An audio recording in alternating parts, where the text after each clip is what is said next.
Hello, welcome. How are you all? Um, Man, oh man, what a day.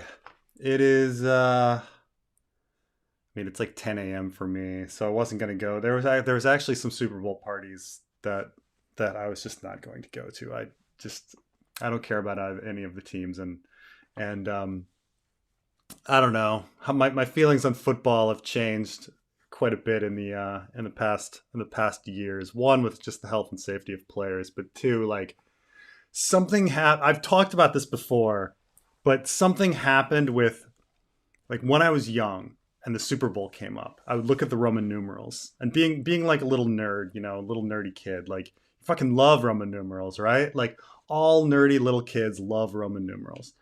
And so when that Roman numeral would go up every year, like, I'd be like, man, it's gonna be really weird when it gets to like Super Bowl 50, right? It's just kind of like, and like I was mildly amused when Super Bowl 30 came and it was XXX, or mildly amused when it got to Super Bowl 40 and it was XL.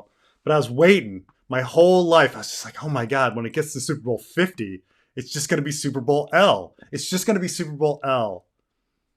And then Super Bowl 50 happened. And they robbed me. They robbed me of that. And it's just I've just had a bad feeling in my mouth about the Super Bowl ever since. I know it sounds like really silly, but like, love for the Super Bowl by itself is kind of silly, like the whole tradition of it. But like, what were they thinking? Like, what were they thinking when they've got this like number thing going for years and years and years, ever since Super Bowl 2? They went with the Roman numerals, and they're going along every year. It's just like, oh my gosh, it's gonna come, it's gonna come, it's gonna come. Super Bowl L. And no, they they robbed me and switched to Arabic numerals for 1 year. Like, did they think people wouldn't get it? Like, did they think we were stupid? Like, what were it was it's been man, it was just I'll never forgive the Super Bowl for that. I know it seems really silly and petty, but and like completely silly, like, but man, like, it just, of course, then you stand back and go, well, the whole thing is just this corporate thing, like convincing people that they need to watch commercials, like, and talk about commercials, like, as people get brain damage. Real quick, I saw a message about um, Turkey and Syria, which, by the way, is not. Oh man, what's going on with my? Which is not getting near enough attention, really. When you think, like, it's going to be close to. Put Aslan up here. It's going to be close to 40,000 people that are like perishing in Turkey and Syria. But man, the Aslan is from Gaziantep, which Gaziantep got leveled. Gaziantep is actually a major city for distribution of aid and resources to northern Syria, so it's going to be really rough that city, which is so important for just logistically delivering goods and services onto Syria, it's just going to be gone. But man, as if specifically northern Syria hasn't gone through like all of these so much. It's just I've been to Turkey twice and Syria twice.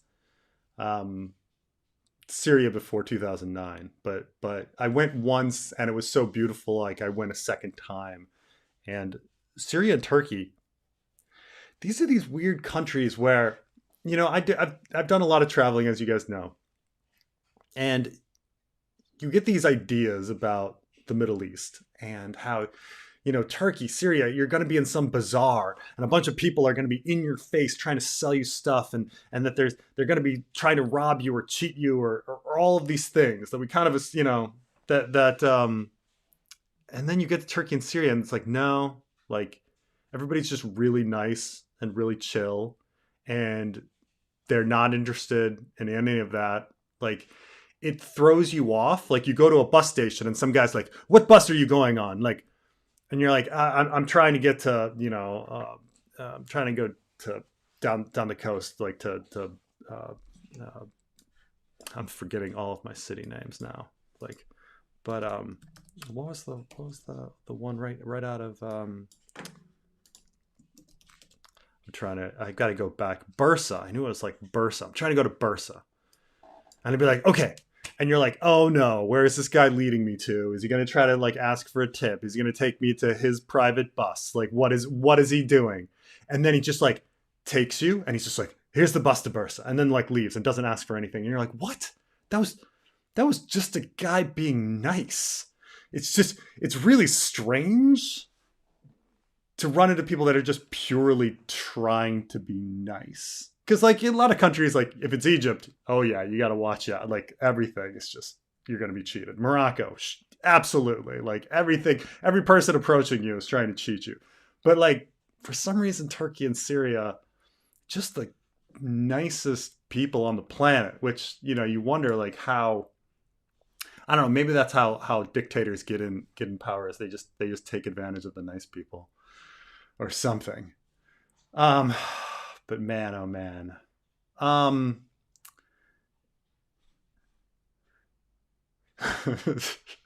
What's the over-under on concussions by halftime? Yeah, it's something like 99% of I mean, it's literally 99%. You know, people just throw out 99% as a number all the time, but it's literally 99% of NFL players in a study had brain damage, which is pretty crazy. Crazy. They didn't take the L. 1991 till 2016 was a golden age of Western entertainment, but in 2022, House of the Dragon, Top Gun Maverick, and The Northman are a swing that the pendulum is going to swing back to fun rather than ID poll. Let's see here. This is a quote, right? I actually haven't seen Top Gun Maverick. I mean, and House of the Dragon, it's good, but I wouldn't say it's like the height of like entertainment, in the past decade or something like that. I'm not going to say it's like generationally good. It's it's really good. Was a golden age, and why these years, 91 to 2016? Let me see here. I don't know. I guess I'm not sure why those years, but and I'm not sure why those particular things are chosen. Like I haven't seen Top Gun Maverick. Like people say it's good, in a kind of like classic movie making kind of way. Also, the Dragon, it's pretty good. Not, it's not perfect, but I've never. If someone said to me like, "What's the best thing in the past 5 years?" I'm not going to say House of the Dragon. I mean, it's fine. It's fine, but Americans are too stupid to count that high in Roman numerals. This is the thing but they did like Superbowl XL. They did Superbowl 48, so they did Superbowl XL VIII, right? They freaking did that, and they can't do Superbowl L, and then the minute it's over, they go Super Bowl 51 and they go back to LI. Like, what the hell? The portrayal of Preston's voice. I felt this. And the thing is I mentioned it to because other people, like, this seems really stupid, right? I'm saying it over and over, but like I've mentioned it to other people, and other people have been like, no, that really bothered me too. Like, apparently I'm not the only kid who was like really focused on these Roman numerals. But man, Yeah, somebody jumped ahead. They're like, that image of Bazaar is definitely Egypt, though. Yo, definitely. But this, like, yeah. No, it was Bursa. Bursa. Basra is in Iraq. Bursa is in Turkey. Um, let's see here.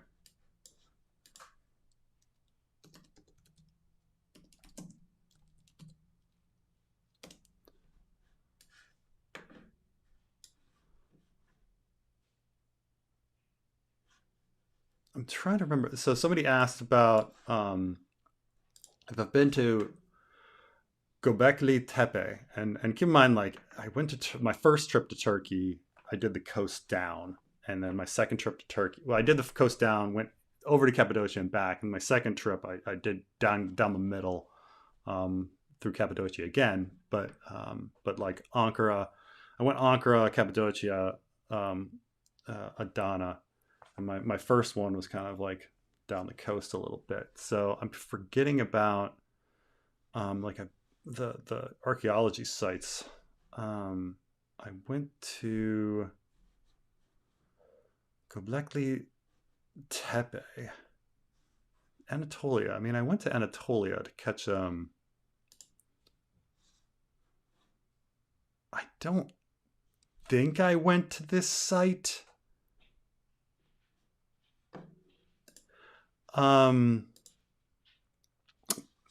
Göbekli Tepe is a Neolithic archaeology site in Anatolia dated to pre-pottery, 9,500 to 8,000 BCE.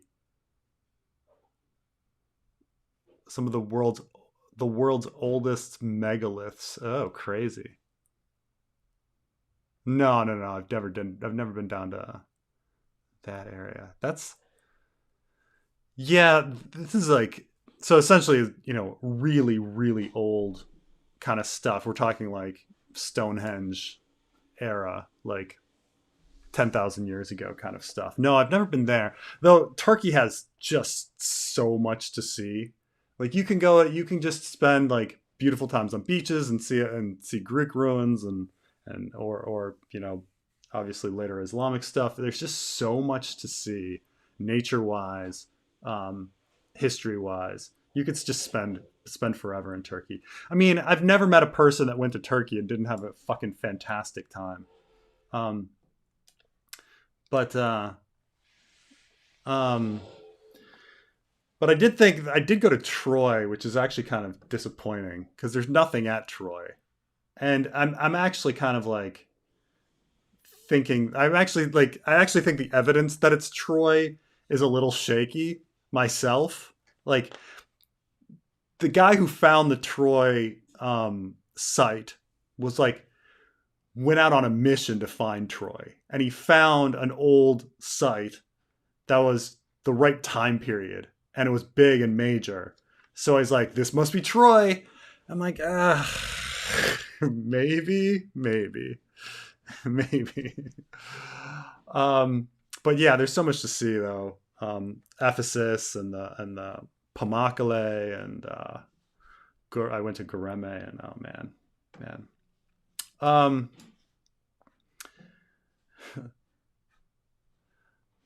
Rihanna slayed the halftime show.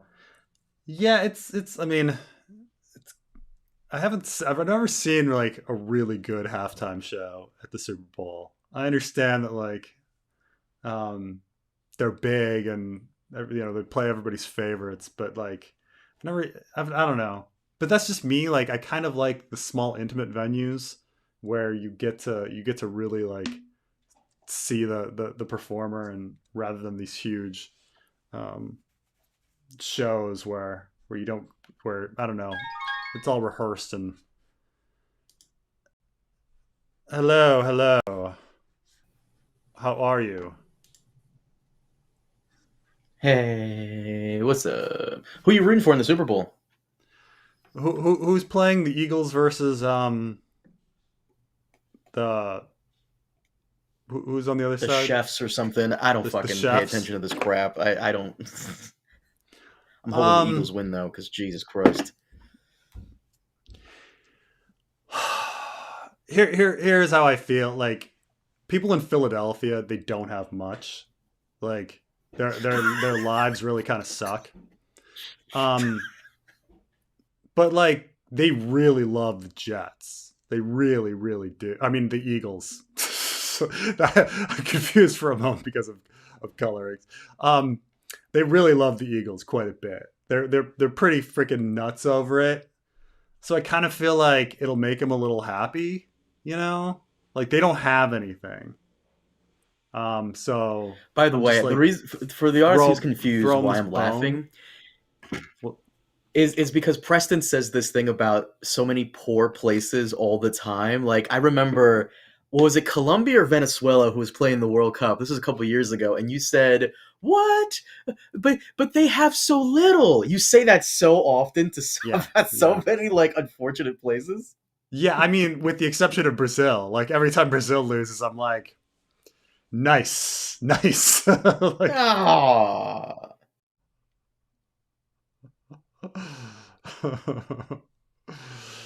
I know. Um, we haven't even discussed Euron versus Daario yet. You know, it's aren't they supposedly the same person? Isn't that like a theory? I mean, that is a theory, but like, I think it was proven wrong. I think it was a very fun theory. It was proven wrong by the sample chapter, but the Forsaken sample chapter. But it was a fun little theory before that, as in like there are large gaps in A Dance with Dragons where Daario disappears, and the Daenerys chapters are clearly happening at a different time period from the rest of Ice and Fire. In A Storm of Swords, you know, Storm of Swords, which generally in the Westeros sphere takes place over about 4 months, like that's way too long for Daenerys, who is essentially just starting in Astapor and marching up the coast. So like, and in fact, in A Dance with Dragons, Tyrion says something like Daenerys conquered Slaver's Bay in a matter of weeks. So like Daenerys' story is only taking place over the course of maybe like 3 weeks, while the rest of Westeros is taking place over about 4 months. So like it's when her story begins in A Dance with Dragons, you know, you don't know how long it's been and how long Dario's been missing. And so like he conceivably had a chance to like race back to the Iron Islands and back again and things like that. And it would have been fun. Would have been fun. But then we get the Forsaken chapter, and no, they're definitely not the same person. Definitely not the same person. But Carmine, who do you think would win? Euron versus Daario. Euron, because hold on, are we including the fact that he has the plate armor? Why does the name escape me? The plate armor. You know what I'm talking about? It's What's that? revealed in the plate armor that wow, why am I banking on the name? Dario, not Dario. Euron has the armor. Why am I banking on the fucking name that of this fucking material? Hmm. Why am I Valyrian steel armor? Does Euron have the armor? Because if so, I'm going on Euron. So here's some things to think about. Euron has an eye patch. And I know like people think like guys with one eye are like badass and stuff. Like look at Aemond and all this, but like you have diminished depth perception. So like you're going to be a worse fighter, right? If the fighter is able to effectively take advantage of that, or if Euron knows this and he's worked against his weakness, which why wouldn't Yeah. he? But at the same time, he's prideful, he's egotistical, so he probably feels like he doesn't have to work on that weakness. But you're right, that is a thing. Yeah. Real quick, Joel the Dreamer. 91 to 2016 was after the politically correct 80s, but before the politically correct 2020s. I think you meant 90s, yeah. But House of the Dragon, Top Gun, Northman are signs of the times are changing back.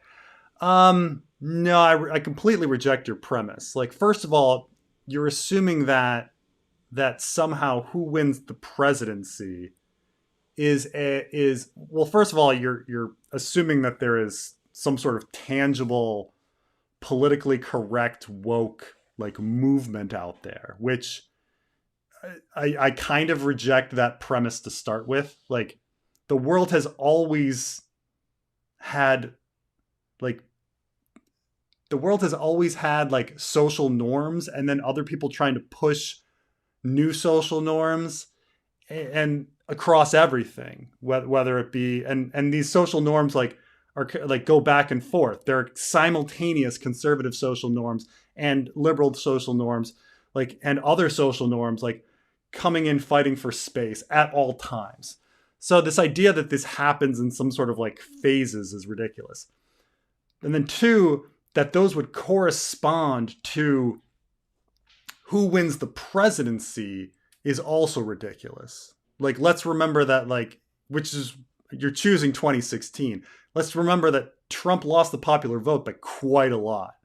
And then immediately after, there was a backlash, you know, and as if like 2016 to 2020 was some sort of like vacation from politically correct and wokeness in America.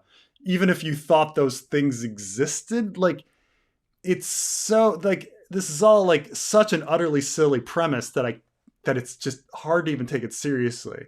And then on top of all of that, you're using anecdotes to try to prove a trend. You can't just take an anecdote, Top Gun, Northman, and say that like this represents an entire trend. Like, so there's so many things wrong with this question that it's really hard to like even address it.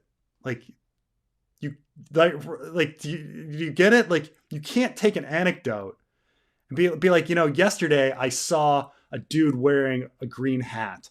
That means fucking green hats are coming back. It's a freaking trend. Like, if I did that, people would be like, well, what are you talking about? You saw one green hat. Like, what? Like, Top Gun and the Northman, that's two freaking movies. Like, I don't even like think there's a woke movement. I think these are all like ridiculous constructs of like political messaging, like Sarah Huckabee Sanders kind of bullshit. Like, really, like, you know, like Howard and how politicians relate to wokeness, which are social movements that have nothing to do with lawmaking, which is what politicians do. It's just confusing. Like you understand the difference between an anecdote and a trend, but also like, even if I were like taking the middle, like even if I were going to accept like who is the president represents like the trends of America, who wins the president is decided by a factor of 0.5 percentage points of like the US population. So like, these are not like huge waves, like, you know, despite what the media says. Like, in fact, the US population and like voting like blocks of America are pretty freaking static. Like, not much is changing at all when you're talking about like a 0.5 percentage point, like changing the leaders. Like, the rest, everybody else is just sitting around being the same, you know? So it's just so odd. Like, the whole thing is kind of odd. Superbowl must really hate Luigi. Whoever runs it probably forced to play Luigi and Mario by the older sibling. Do you know this? What this one's about? Carmine? Was there a Luigi thing? Yeah, there's a Mario movie coming out, and both Mario and Luigi are in it. Mario is Chris Pratt. Luigi is Charlie Day from Always Sunny. Oh, But okay. I didn't see what he's referring to. Sorry, buddy, I didn't see what he's referring to. Yeah, I'm in. I'll look out for it. I'm not sure what's going on with Luigi. Um, but I used to, when I played Super Mario Brothers, would start it, and then I would like kill Mario, put it on 2 players, kill Mario, and then play Luigi the entire game. Did you ever do that? Super Mario, which one? The original Super Mario Brothers. The original Super Mario Brothers. So you could like have two. You only had the option of like 1 player and 2 player. And if you played 1 player, you're Mario. And if you're 2 players, then you get Mario and Luigi. And then, but so the only way to play Luigi without a friend or whatever is to put it on 2 player, kill Mario off, and then just continue with Luigi. That was the way to go. Um, doesn't Euron going to Marine in A Feast for Crows draft kill the Euron is Daario? I think a lot of things like kill the Euron versus Daario. Like it's a great theory. It would have made the story better. It would have been really cool. But yeah, no, it's just not. It's not. It's not. It's just not true. It would have been fantastic. Carmine, you watched Last of Us? Yes, sir. Um, the it was good. It was good. But now that I know it's like because I knew it was an escort because it's an escort mission like video game. Like Mhm. I kind of knew where it was all going. Like spoilers, like no spoilers, but like yeah, I was just like, oh well, I think I know the pattern here.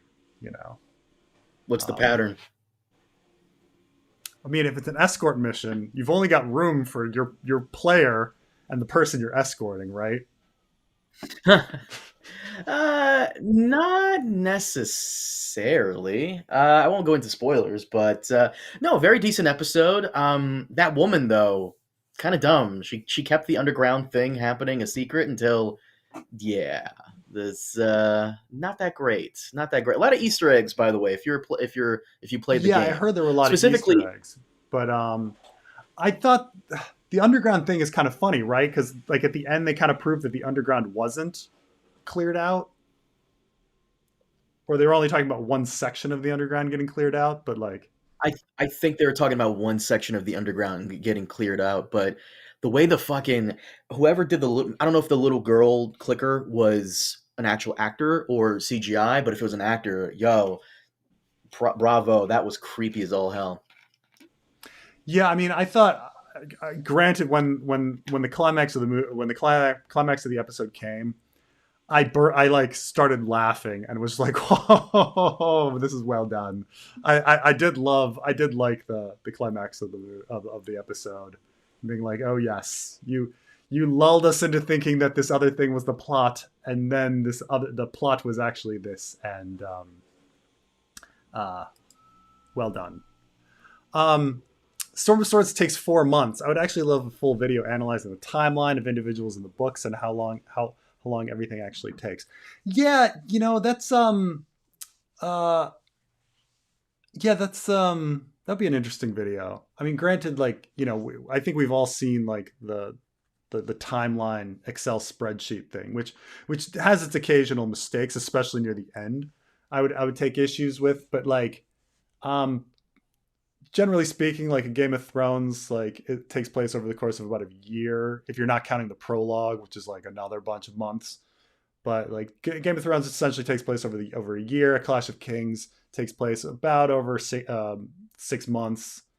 Storm of Swords is about 4 months, and then A Feast for Crows, A Dance with Dragons is about 6 months. Can I also this is actually, thank you, Flood. This is actually a fucking phenomenal idea, and I kind of want you to do this video. Can you please do this video? Because I'm actually very very curious, like the timeline of when all the books take place, and like because we're only left to the only thing we have in a sense of time is I think Joffrey's name day in Clash, right? Where it doesn't it happen at the turn of the century. So that's what we can go by, kinda. Yeah, Joffrey's name day, and then people start like retroactively like fitting things in because like when Rob is born and stuff like that, and like because like they Hmm. talk like Rob's name day comes at some point in the book, but like between chapters, and so people can kind of like figure out a lot of stuff from Joffrey's name day, and then going back and figuring out Rob's birthday and stuff like that. There's some alignment with the comet, which helps a lot.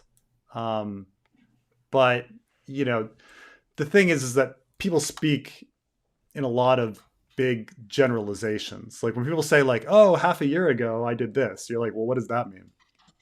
You know. Um, so I would definitely be down for you to do a video like that because that sounds really fun.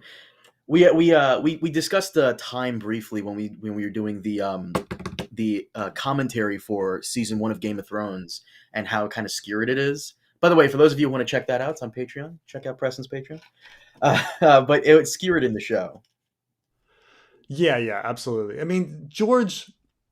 What's funny is he's kind of more careful with time, generally more careful with time periods, like as he goes on, versus like in a Game of Thrones.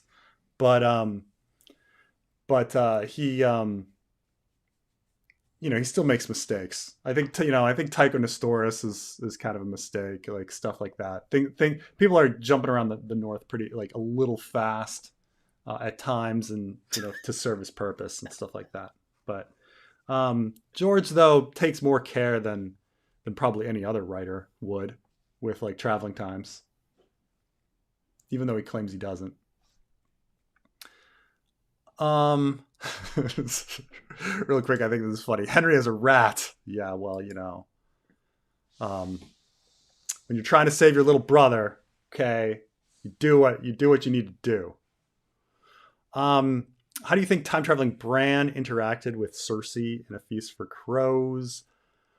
Well, I mean, we have to we do have to wonder about her dreams now and where they come from, but I'm not sure. I'm not sure.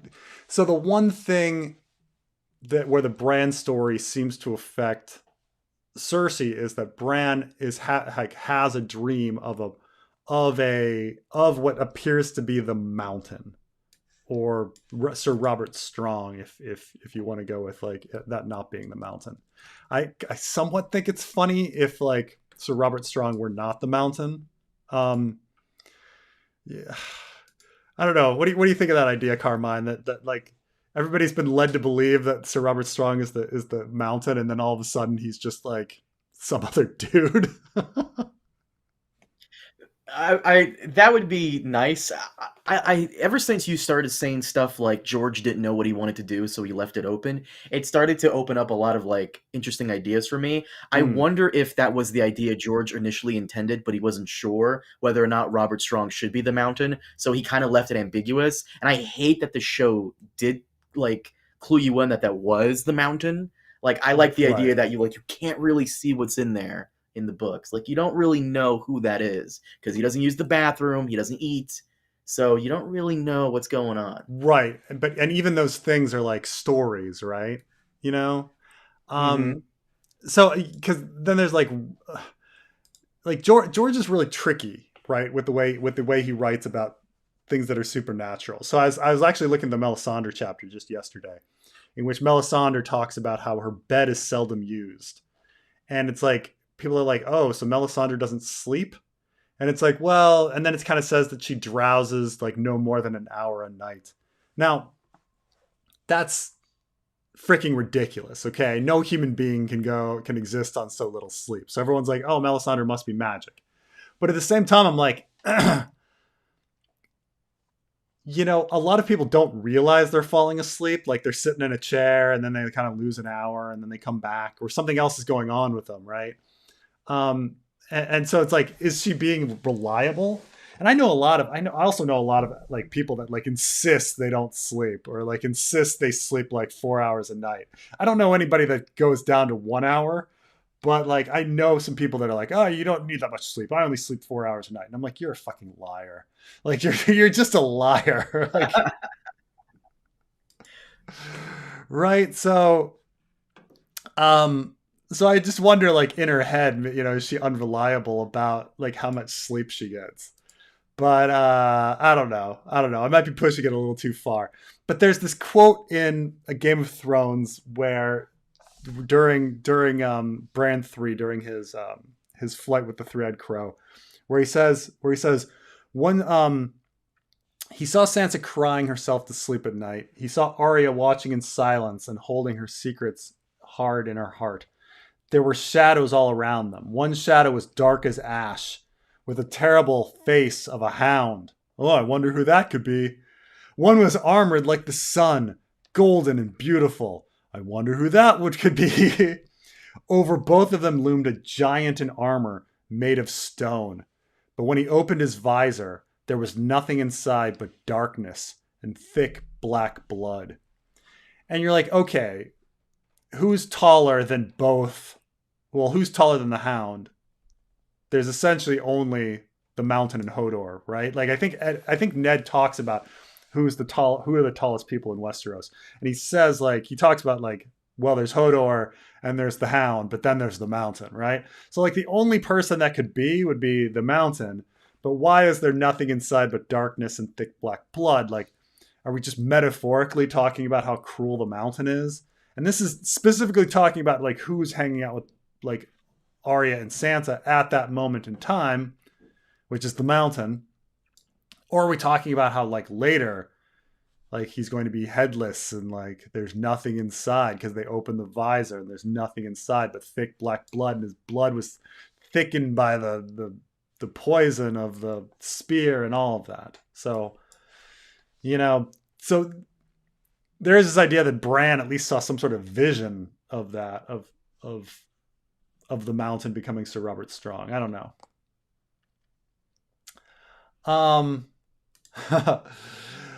On deontology is a child's morality comment last episode. I worry that you conflate deontology with chivalry. Many forms of deontology, Kantianism, social contract theory are totally reputable.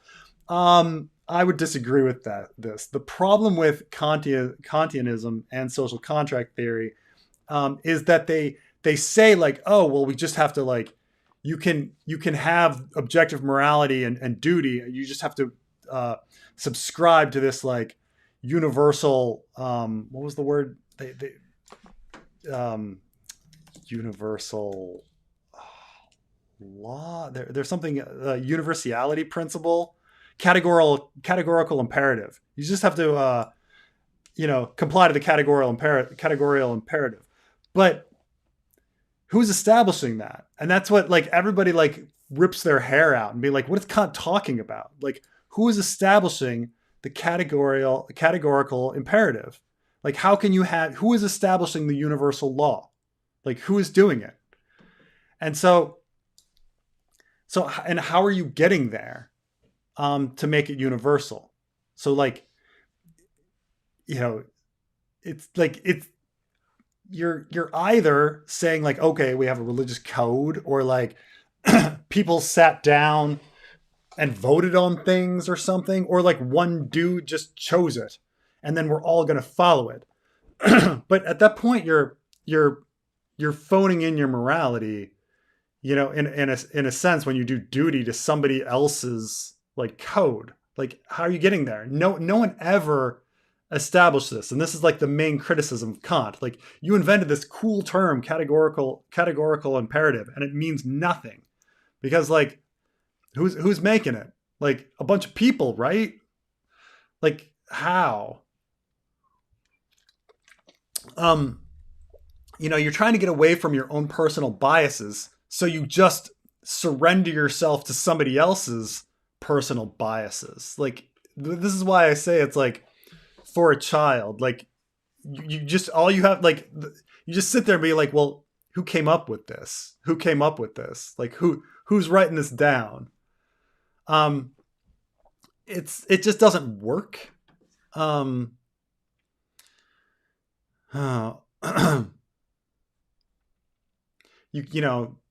Who's making something? So that's why I say like deontology is child's morality. It just doesn't work. It just it's silly. Sorry, Kant.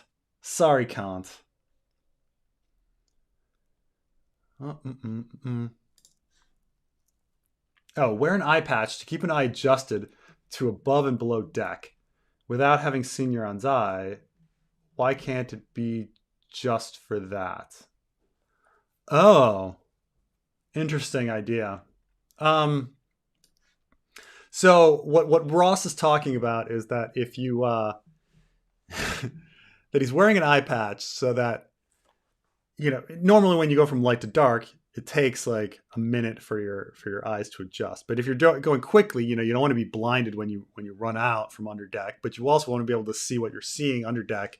So the idea is, you've kept a patch on, you could shut one eye when you and remove it when you went below deck, get what you wanted, switch it back, run upstairs, don't have to deal with the adjustment time. An interesting idea. um, is that something pirates actually did? You know, but the uh, the only thing is, I think Theon makes a comment about him actually having a black eye. Like they actually talk. I mean, I know that all people talk about like his crow's eye, his shiny eye, but like I think Theon says, um,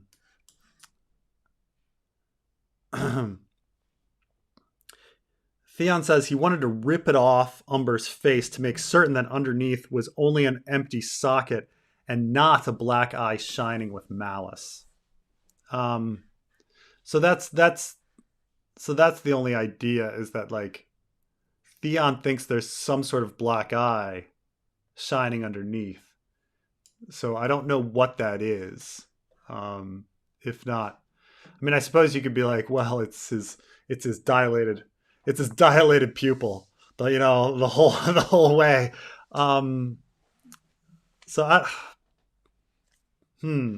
But that, I'm trying to come up with an idea that Euron actually has two working eyes. But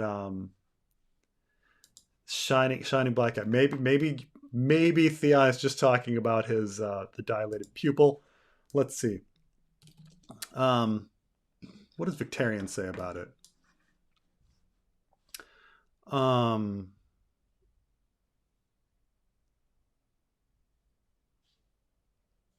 let's see here.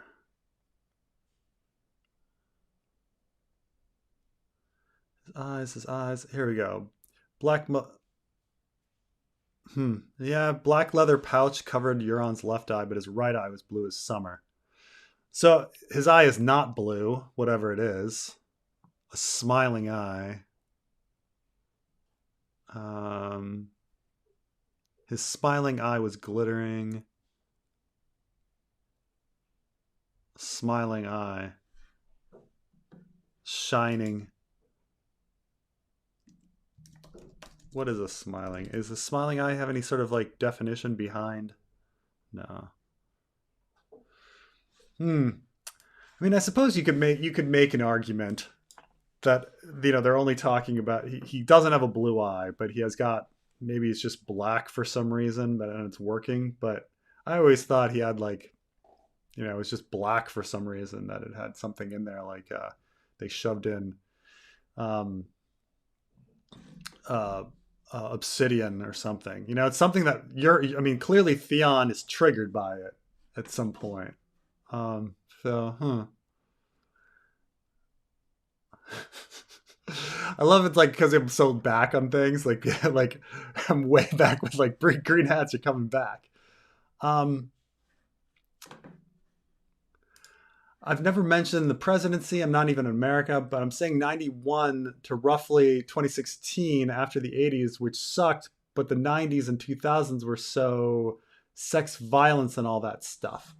Um, I mean, the 80s had plenty of violence, and I don't see how entertainment. This is getting back to the original question about like whether or not arts and entertainment go in waves of. I don't know if he, you know, if Joel is talking about liberal versus conservative, or um, politically correct versus not politically correct, even though these terms are very difficult to define. Um, but I don't, as much as people talk about these things like, oh, boomers are like this, but Gen X people are like this, and Zoomers are like this. It's it's all unprovable. Like you're just going with these like gut feelings. Like I like, was there more violence in 80s movies than 90s movies? I I don't think there was a difference. I mean, one big thing is that the Can you hear PG me, by the way? 13 rating system had come in, and so you know that's going to shift something. And then, yeah, you know, many years we can talk about like Deadpool being an R rating and having, and people in the industry thinking that you can put out movies that are more violent because Deadpool made money, while previously people thought about people thought that like an R rating was a death sentence for profitability. There's a lot of these little things that happen, but I could never like pinpoint a year other than like the passage of the PG-13 system or something like that. But I don't, and I think there's plenty of incredible entertainment in the 80s, and there's plenty of incredible entertainment in the 90s, and plenty of incredible entertainment in the 2000s, and lots of horrible entertainment in the 80s, and lots of horrible entertainment in the 90s, and lots of horrible entertainment in the 2000s. I don't know if I could ever blanketly say that one era was good or bad to start with, but also like, can I blame that the entertainment on something being politically correct or not? Like, there's lots of like, assuming that we understand what politically correct means, meaning it like focused on, which apparently is like focused on like left-leaning social issues. There's lots of incredible movies that focus on left-leaning social issues. There's lots of incredible movies that are very right-wing too. Entertainment can be great no matter what the content. I mean, one of the most prized like film theory movies is that Nazi film.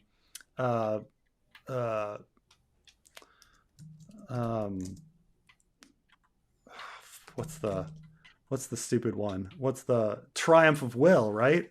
Everybody talks about Triumph of Will as being this like huge influential movie, right? So, I don't know. I just don't understand why there's this connection. Like, one, I don't think there's these waves of like political movements in society that really fluctuate that much. And I don't necessarily think they correspond to entertainment. And I don't think that even if they did, the entertainment's quality is affected by it. There's like absolutely incredible stuff out there. Like we were talking about Last of Us. Like Last of Us is by all definitions of what people claim is politically correct or woke. Like Last of Us is totally that, and it's incredible, you know? So I don't know. It's just, it really depends on what his definition of, by the way, sorry, I was talking to someone else if they could hear me. It really depends on what Joel's definition of politically correct is. Could you make, because I keep hearing this in regards to Tropic Thunder. Remember when Robert Downey Jr. plays a black man? Like, could you ever do a movie like that today? Maybe, where a white man plays a black guy and it's like played off for comedic effect. Maybe you could. I mean, it's like one joke. Like new jokes replace old jokes, you know. Tropic Thunder is a pretty forgettable movie. Like you kind of remember that one aspect of it, you know, but that's not a great movie. Like we were talking about, I think this topic it's just an example. It's just an example. Yeah, no. But like last week, by the way, I can barely hear you, Carmine. Oh, sorry. Week, you know how like you've been worried that your volume is too high, but I can barely hear you. Last week we were talking about Revenge of the Nerds, which is where this topic comes from, and like Revenge of the Nerds, it's you know, there's some interesting parts of it. It was it's by no means a masterpiece. There's some really problematic parts of Revenge of the Nerds. I don't think that society is somehow like just like now a cultural desert because like the humor of Revenge of the Nerds, which involves revenge porn and rape, like would like is somehow we're like desperate. We're like, oh man, there's no good entertainment anymore because we don't have the revenge porn and rape kind of jokes that Revenge of the Nerds was able to like utilize. Like I don't like people talk about these like good old days, and I'm wondering like what in the good old days was so incredible that we don't have today. The good old days where people didn't get offended randomly on the internet because there was no internet. Can you hear me better now, by the way? Yeah, a little bit. Um, That's what he probably means because because people always got offended around the same shit. Conservatives always got offended. Someone reminded yeah. me at one point conservatives tried to cancel Elvis. I don't remember that. I'm Oh not yeah, of that old, but course. I remember when they tried to they did. I didn't wow, that's Oh Elvis of yeah. all No, people. Elvis was considered very because Elvis shook his hips, and so everyone's like, that's clearly him like That's thrusting, and he's singing black music. He oh, was can't have yeah that. he was considered very edgy. Risque. Mm. Yeah, because Well, keep no, in mind well, before that people have always been offended. everybody's listening to music like, you know, don't sit under that apple tree with anybody else but me. Dun, dun, dun. You know, it's like dance hall stuff. Um, Yeah. just every time I think of that, I told you that story once of my grandfather like going to a going to a going to a dance hall when he was young. Did I tell you the story? Mm. Oh, I geez. think I'll you. answer this real quick. I don't. Um, All with right. the pale child of Bacalon appearing in Essos, I have a theory that the Manderley boys are actually a tribe of pear-shaped men aliens. Any input? Um, I mean, so for those who haven't read it, Pear-shaped Man is a horror story about a woman who lives next to a fat, um, I would say like mind rapist essentially, and the guy has the telepathic ability to invade one's thoughts, and eventually she like transitions into becoming the pear-shaped man because his consciousness enters her, and she starts becoming fat and becomes him, and it's very creepy, very creepy story, uh especially considering like George R. R. Martin is like making a joke at himself because he's the pear-shaped man and stuff like that, and like the horror and fear that like, you know, people would have for him. But it's creepy. But the idea of this blended consciousness, like her consciousness blending with this horrible person's until she and him are intertwined, is like this like very creepy idea. Um, and so I mean, there's plenty of this with like the wolves and the children of the forest and what it does to people and stuff like that. So I mean, all that's carried over, but it's kind of funny. Mm. All right, story of my grandfather. My grandfather is super old, and he tells me this story about um how once, so he lived in Holland, Michigan. Very religious family, very religious family, and he and his friend were seniors in high school, and they decided that they were going to sneak out and go to Chicago to go dancing, and then get back to Holland. And so the bus down is like 4 hours from Holland to Chicago. And so their plan that night was to take the bus. They didn't have any money, so they weren't going to get a hotel or Mm. anything, and go to the dance hall and then just walk around all night and then catch the morning bus back to Holland. And so my grandfather tells this story about how they go to the dance hall and they have this great night dancing, and they meet two young ladies, and these young ladies want to go back to uh, my grandfather and his friend's hotel room to just keep talking. And I was like, keep in mind, like my grandfather's telling me the story, and I'm like a teenager at the time. I'm like, keep talking, what? You know, like, and he's like, oh no, they were very nice girls, very nice girls. I'm like, uh huh. But anyway, they didn't have a hotel room, so but they liked these girls and they wanted to keep talking to them. And keep in mind, like, it's very clear that like talking to women in like a flirty romantic like sense is something that even my grandfather and his friend were not used to. The fact that they were like, oh my gosh, like I'm talking to like these like girls. Because my grandfather grew up very religious, very religious. His father was a minister.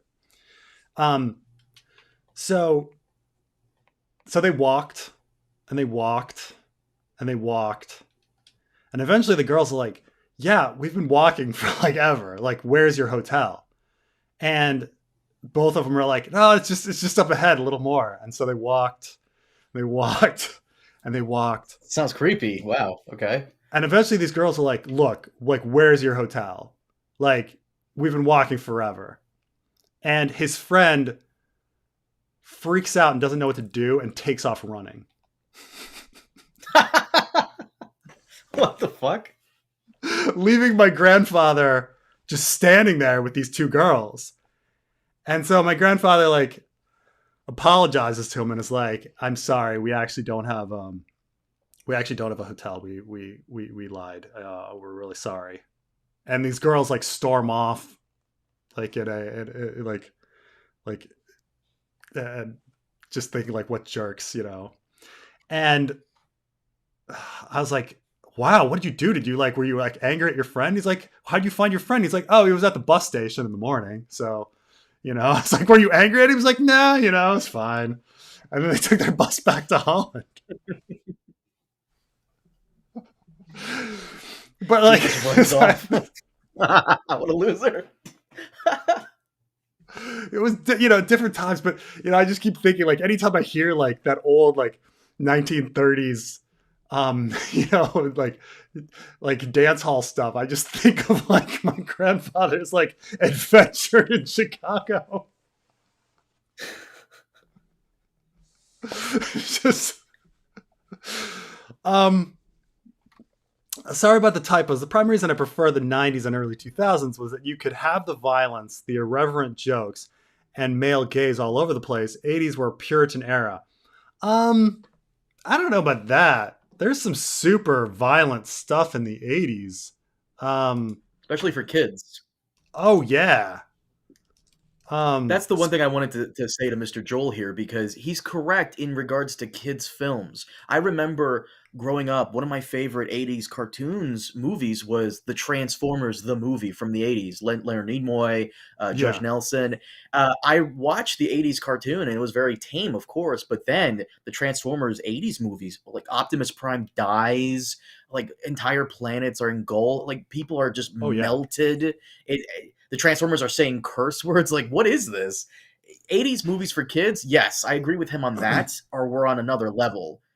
Yeah, I But mean it's just in odd regards to considering that everything like else, I mean, you know, Predator, Terminator, Conan, Scarface, Lethal Weapon, Full Metal Jacket, RoboCop.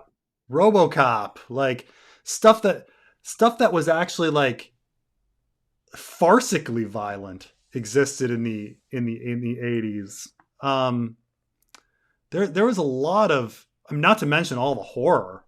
Like horror was huge. Like I mean that's the era of like Friday the 13th and Nightmare on Elm Street. Like really really violent stuff that existed back then. So I don't know if it was really a Puritan era, at least not in America. Um, um, right? I mean, plus this idea that like Top Gun, the original Top Gun is. I mean, I haven't seen Top Gun Maverick. Is Top Gun Maverick more violent than Top Gun? But It's basically a recreation of Star Wars Episode 4. I mean, the 80s, yet Raiders of the Lost Ark, they literally had men's faces melt off. Um, you know, like, right? Uh, in RoboCop, a guy is thrown out a window and like plummets to his death. Commando, he's just killing people right and left. Like Rambo 3. It's a lot of freaking violence back then. I don't know. So I'm just not understanding like there was like sex and violence in the 80s, 90s, 2000s. Like it's like the backbone of entertainment. Is the the the Colosseum kind of mentality. Um, I'm waiting for Joel to like go into how he really feels, because you know for a fact that he wants to say that he misses the days when men were men and not whiny little bitches like how Ben Shapiro and Crowder love to say. I'm waiting for Joel to slap on another $10 just to say that. Come on, Joel, Well, you got it in you, bud. I don't know. Like, I'm not sure what it is. Like, um, men were men. I mean, I'll tell you about the 80s, man. The 80s was a time where you went to school, and when you tried to take a drink of water from the drinking fountain, a kid would like push your head from behind, and like, and you were scared you were gonna get your like teeth knocked out. Like that was the 80s. That was like a common thing that happened in schools in the 80s. Um, Boys, when they're caught fighting, everyone kind of said, boys will be boys, meaning that like bullies ran rampant. Um, it was, I don't know if it was, I wouldn't ever call it a better time than today. How did the Peake survive killing a king? Well, let's see here.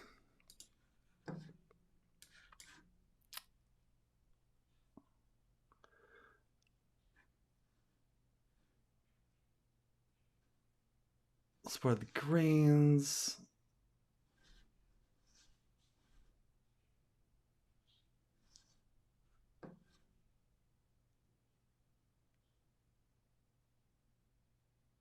Peake uprising. Okay.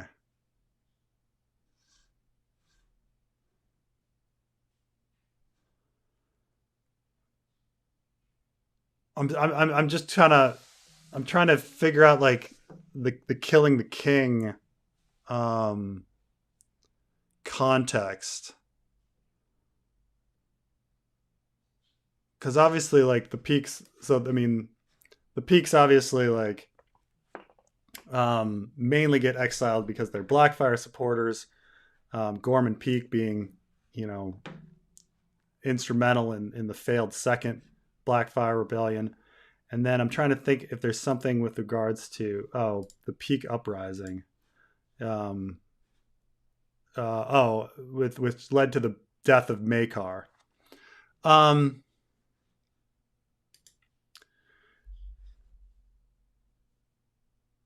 how did Maekar actually die?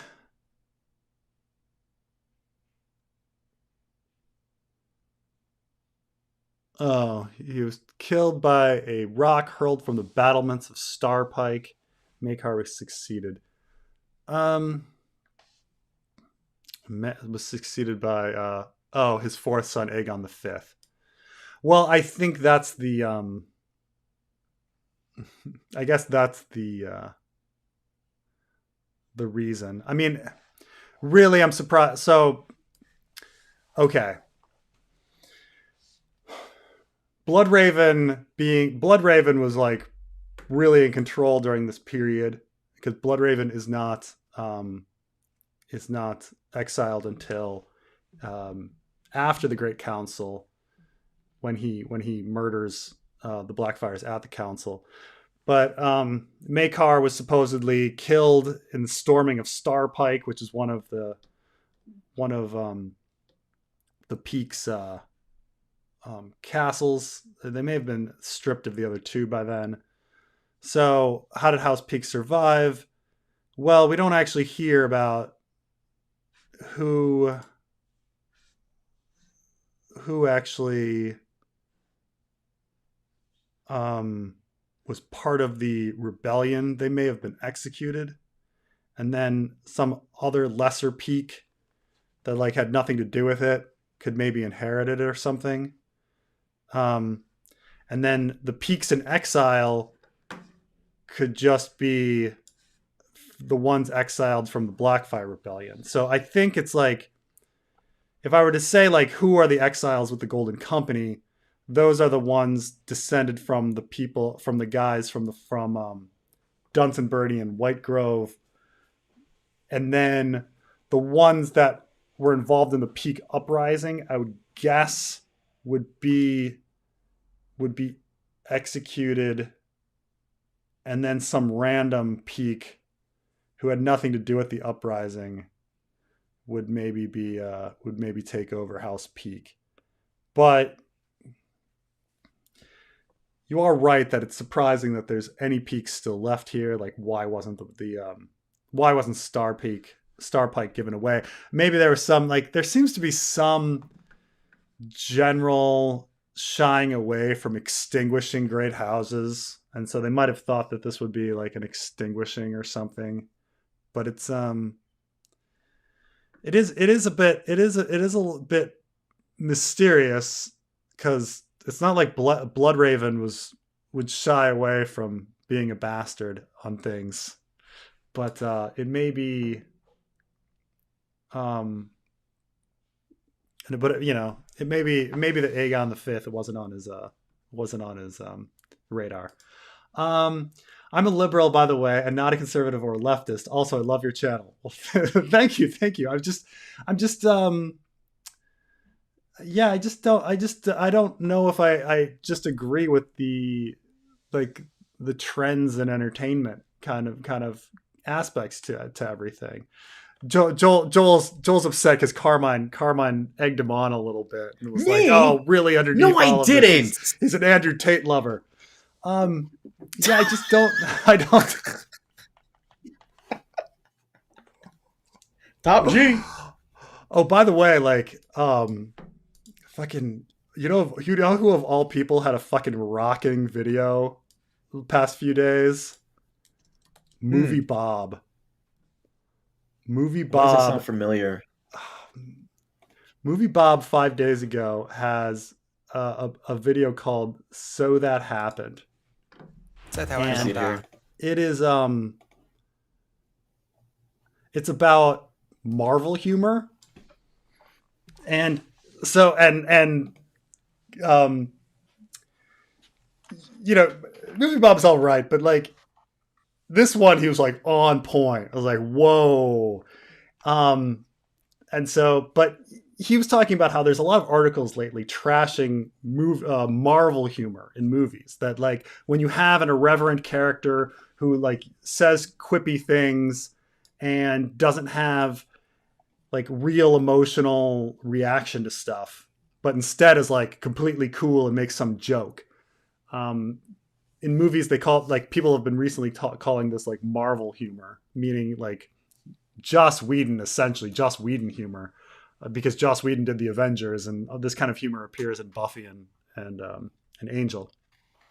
But then he points out, like, yeah, you know, before this there was like James Bond and all buddy cop movies, like, and he goes through like all of these buddy cop movies where it's literally the same kind of humor.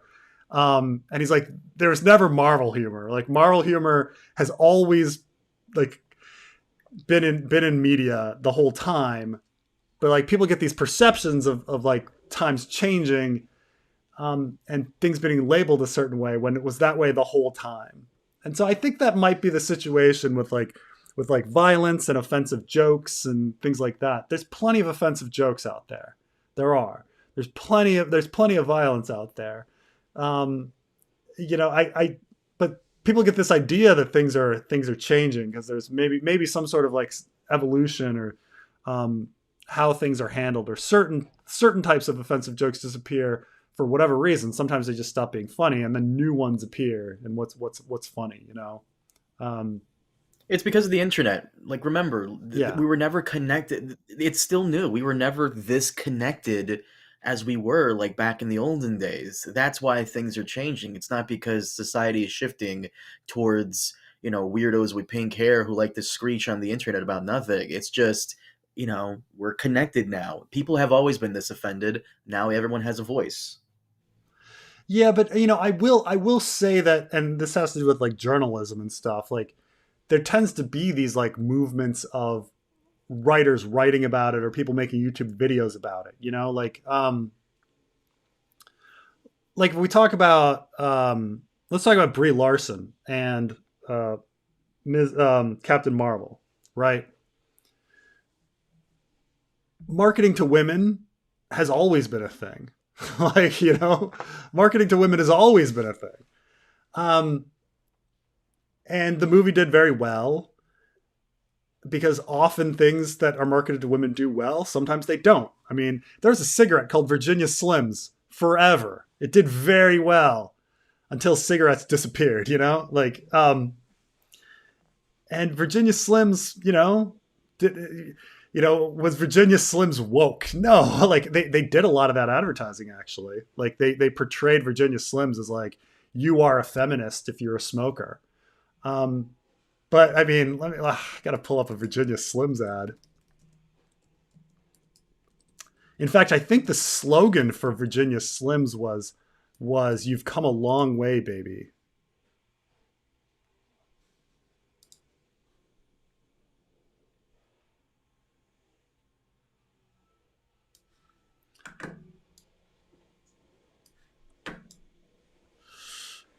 We make Virginia Slims especially for women because they are biologically superior to men. That's right, superior. Women are more resilient to starvation, fatigue, exposure. Like, it was very. And this is from. This looks like it's from the 60s, 70s. Like, Virginia Slims. Like, I saw these all the time. This was. It's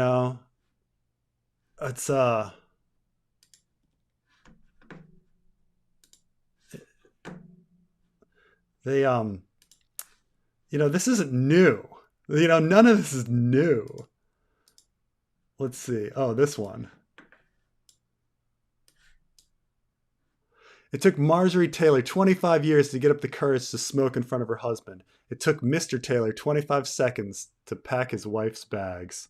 You've come a long way, baby. Whoa. Virginia Slims. Saying that, like, back in the day, women were oppressed and they couldn't smoke. But now they can smoke. Feminism. Smoke our cigarettes. Right? This is, like, nothing's changed. Like, nothing has changed from these Virginia Slim ads. Nothing. But everyone's like, but now, like, if these, I swear to God, if these Virginia Slim ads came out today, everyone would be like, oh my gosh, like the liberal agenda has gotten into Virginia, has gotten into cigarettes. It's or something. The liberal I agenda. don't think anything's changed. I just don't think anything's changed. By the way, Joel came back for more. I'll wait till you get to it. It'll be a minute, but Joel came back for more. One more, Joel. Oh, Joel. Do you think there's significance in Rhaegar's missing rubies? Mel tells Mance the clothing matters in glamours. Arya is looking for the rubies in a Game of Thrones. Could Arthur Dayne look like Rhaegar? Maybe he wanted he went to the Trident instead.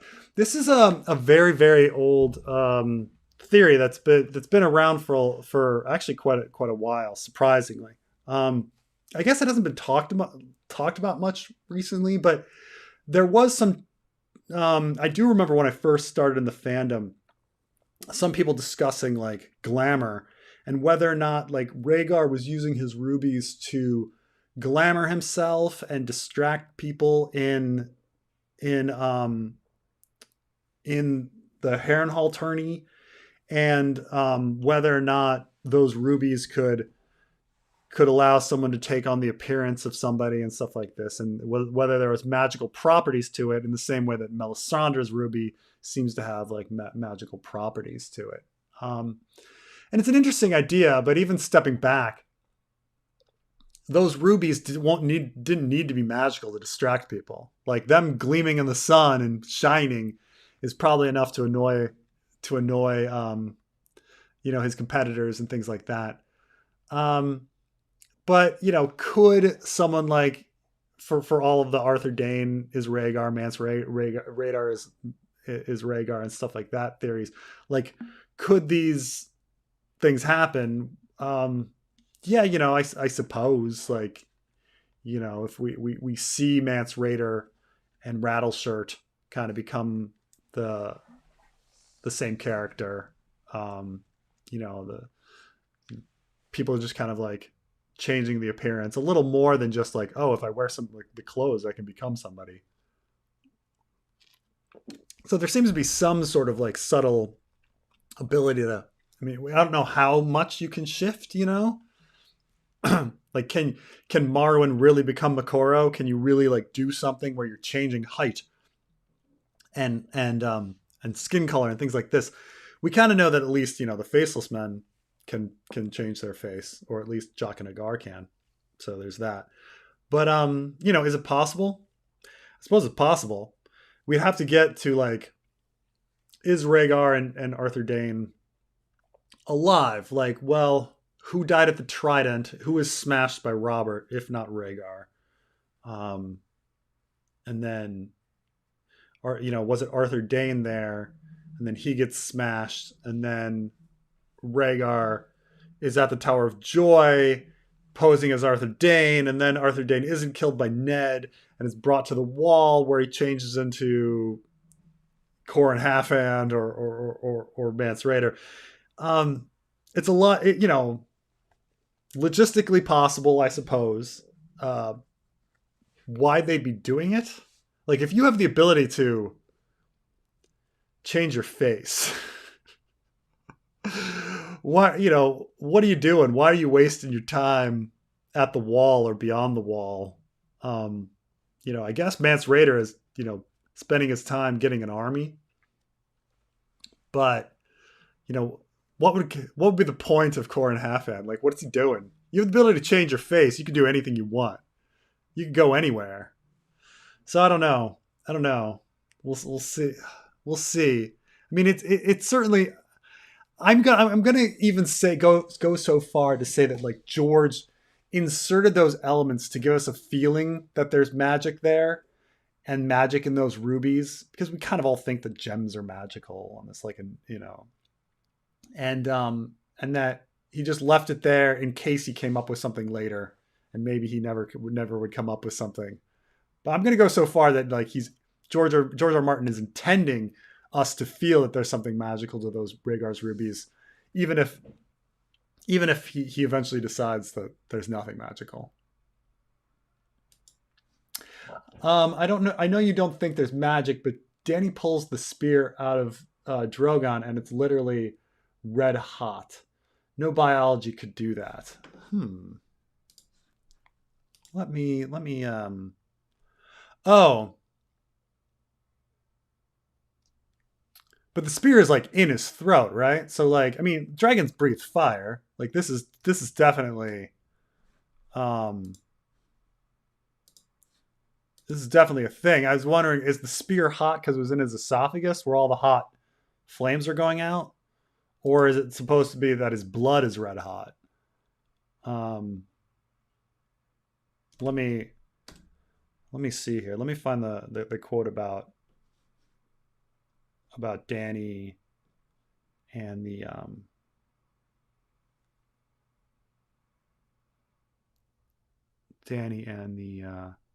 well, that's going to be Daenerys 8. I'm trying to think. It's going to be. I'm trying to do a thing for the word spear.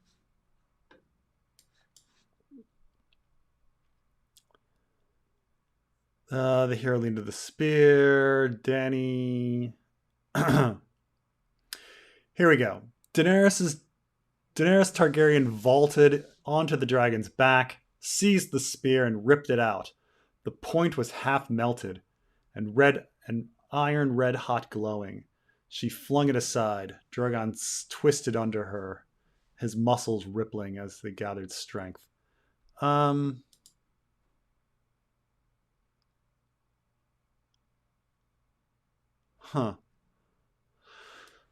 Well, I mean, yeah, I mean, I guess I don't know if the tip of the spear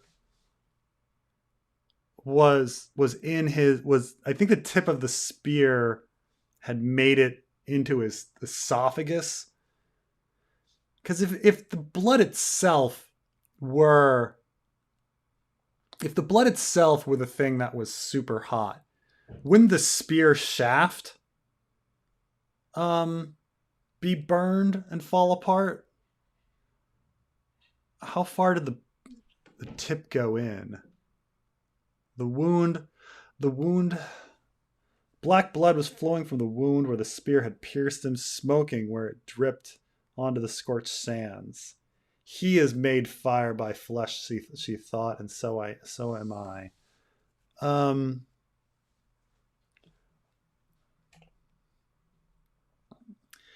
I mean, I think dragon biology is impossible by itself, but it does make me wonder if it's the esophagus is the hot part, and versus like the blood part.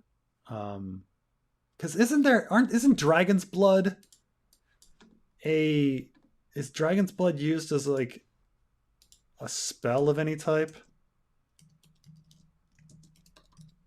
Do people collect dragon's blood?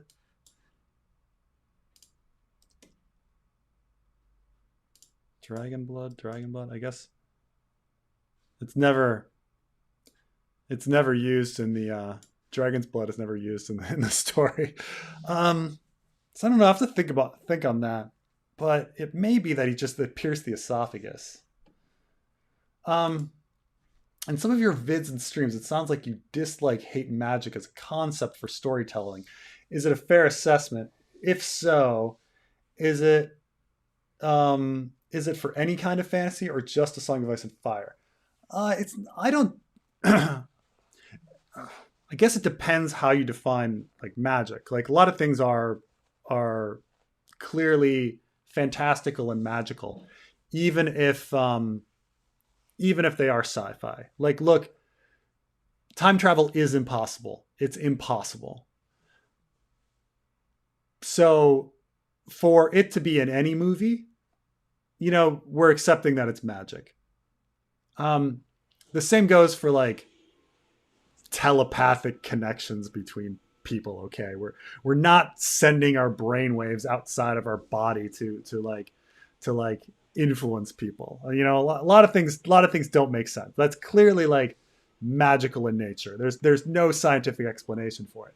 However, what I enjoy is like consistency and rules to something, in order to have some bounds to the story. Like just like a single character, you want a character to act in character. You don't want him to just do something random. You don't want Winnie the Pooh like one episode to be all nice to Christopher Robin, and then the next episode he's like, killing people right and left, and then the next episode, he's being romantic with Eeyore. Like, it's just there'd just be an inconsistent character, and you'd be confused by it. Like, what on earth is going on?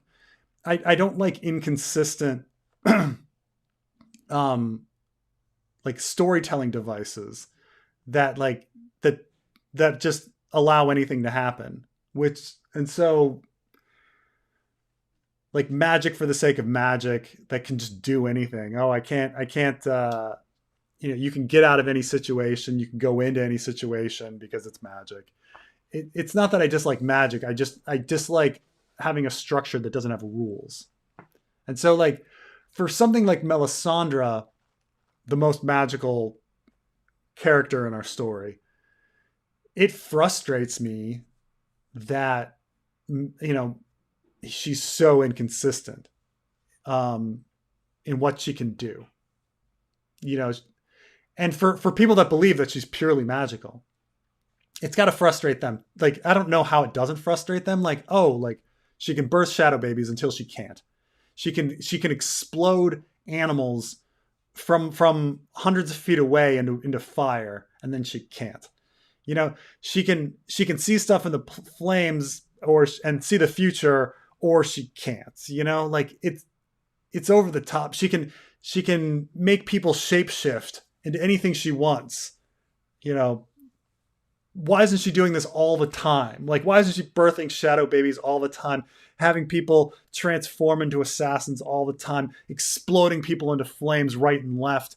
Like, there'd be no story if she could actually do that. And so, you need to have bounds and rules and limitations in order for stuff to be interesting. Because other than that, she can just be magic.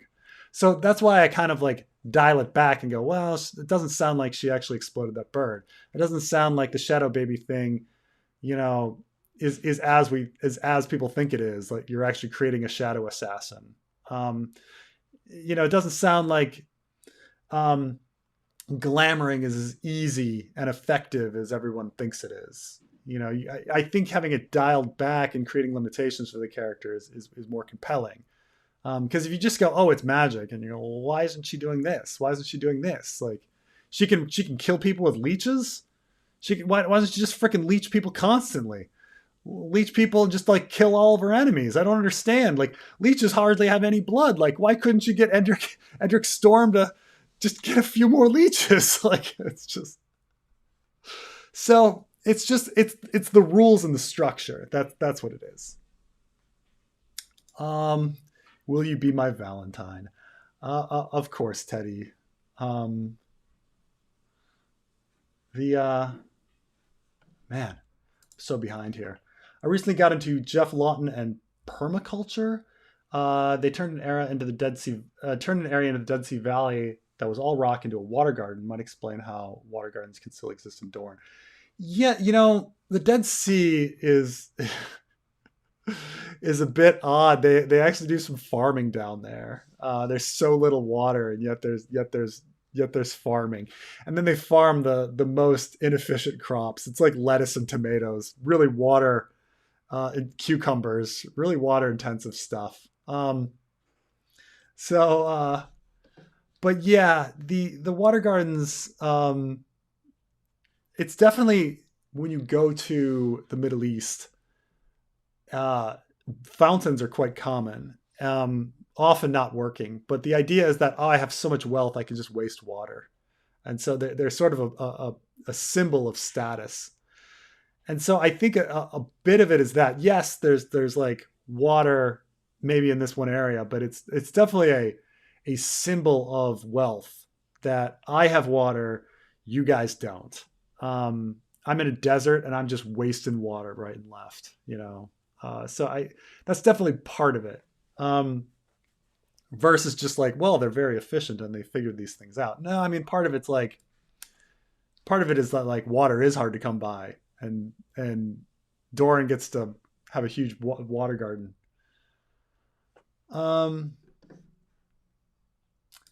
Do you think Crow's eye is something like a glass candle? I've not thought of that. Um,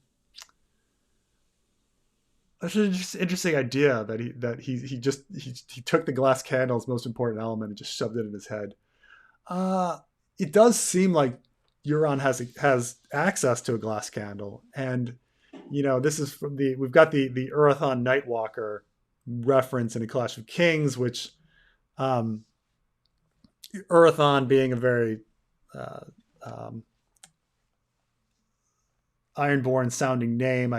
There's a spelling variance, whether or not there was a historical Urathon. But let's just say Urathon is a um, Ironborn sounding name. It does sound like someone named Urathon Nightwalker had a glass candle. Euron had a glass candle. Might explain how he knew to how he saw Dany and got back to the Iron Isles at just the right time and all sorts of things. And how he's entering Aeron's dreams and stuff like that. It would make a lot of sense if he had a glass candle, but whether it was his eye, I don't know. I mean, interesting. I've never thought about that. Um, this real quick. Does anyone think the Winds of Winter will be incredibly disappointing? Well, I mean, if it doesn't appear, yeah, I mean, doesn't appear, it's going to be disappointing. You can't say that. You're biased because you're doing your own wins. You can't say that. Um, should HBO adapt 1,000 Worlds without Night Flyers? Oh yeah, I mean, I think that'd be really cool. There's a lot of great stories in the 1,000 Worlds. I think it's a really interesting universe, where they could do so many great stories. I mean, you've got genetic engineering and like um, seed ships and the veil and the all sorts of like old Earth being off limits. You know, Harangans and Findi and Vulcans. I mean, there's a lot of cool stuff and stories that you can do there. Even without Night Flyers. So HBO owns all of the Thousand Worlds except for Night Flyers, which because George R. R. Martin like sold his sold that one earlier, and then HBO bought all of his stuff later. I mean, though I think In the Lost Lands is coming out, so maybe they didn't have that either. But In the Lost Lands is coming out as a movie finally, which is a Oh, did you want to talk about that? Because you wanted yeah. to I can go barely into hear you, that. Carmine. I don't know what you did today, but you're Oh, so quiet. really? Yeah. You sure it's not your headset volume? I mean, I have your sound levels. It's your headset volume. I mean, I can just turn up my own volume, I suppose. Say it now. Meow meow meow. Yeah, I guess that's fine. Okay. All right. No, Fine. you wanted to talk about this thing. I know nothing about it. So In the Lost Lands is a fantasy story that George R. R. Martin wrote in the early 80s. It's kind of his first. So it's essentially about like these people called, I think they're called skin changers, but they're essentially like werewolves that can like change into the body of a wolf. And I think when you kill one and you wear their cloak, you can then also like become a werewolf and change into the body of a wolf and stuff like this. The main character. Isn't this the inspiration for the Boltons? Was that? Yeah, what the Boltons were like doing with the Starks. Yeah, the Boltons. Yeah. Yeah. So like we got an element of it in the sense that like the Boltons were killing Starks thinking that they could do that with their skin. Which is why you get the whole like skinning things from the Boltons and stuff like that. This idea that you could like steal the skin changing abilities and become a wolf. And there's a lot of conflation as well of like in the story about becoming wolves. Like Robb is described as transforming into a wolf, even though that's not how skin changing works in Ice and Fire. Like, he's, he becomes a wolf like by doing mind swap, not actually physically changing. And you can kind of figure out that the wolf they saw is actually the Hound running around, killing everybody. And they're like, oh my God, it's Robb Stark transformed into a wolf at the Red Wedding. So, but it stars, the main character's name's Alice, and so like Alys, which is all the Alices, whether it come from like, that appear in Alice Karstark, for example, that appear in Ice and Fire, like are named after her. And it's I don't know, it's an okay story. It really is fantasy. Like you can't sci-fi your way out of like the stuff that happens in it. But it should be interesting. I think it's going to star David Bautista and Mila Jovovich. Yeah, Mila Jovovich and stuff. Well, it's her husband who is, I believe, directing it. So, and they did the Resident Evil movies. So I know you didn't like those. Did they meet while doing the Resident Evil movies, or did he star her in the Resident Evil movies because he was married to her? Yes. The latter? Or did they meet? No, both. Yes, both. I think they met on there. Okay. Well, I mean, I suppose, like, wouldn't you keep making Resident Evil movies if you were married to her? I don't mind the Resident Evil movies. They're whatever. But hey, she's good on her. She's a fine actress, and I'm glad she's getting work. Good on her. It's a shame that it's him though. Paul W.S. Anderson, I think his name is. He hasn't made anything really good since. I forgot the name of that Dead Space movie he made in the 90s with Sam Neill. I'm trying to remember. There's got to be something that Paul W.S. Anderson has done. Event Horizon. Event Horizon. Yeah, that's the one I was thinking of. I think Event Horizon is a great movie. I think it's a great movie. Oh, right. He did. That's right. He did Alien versus Predator. He did the original Mortal Kombat. Which I like. Yes. Okay. So he peaked in the 90s. Poor guy. Yeah, I've actually seen quite a few of his movies. Okay, I've seen Mortal Kombat, I've seen Event Horizon, I've seen Soldier. Soldier's not great. I've seen Resident Evil, I've seen Alien vs Predator, I've seen Resident Evil Apocalypse, I've seen Resident Evil Extinction.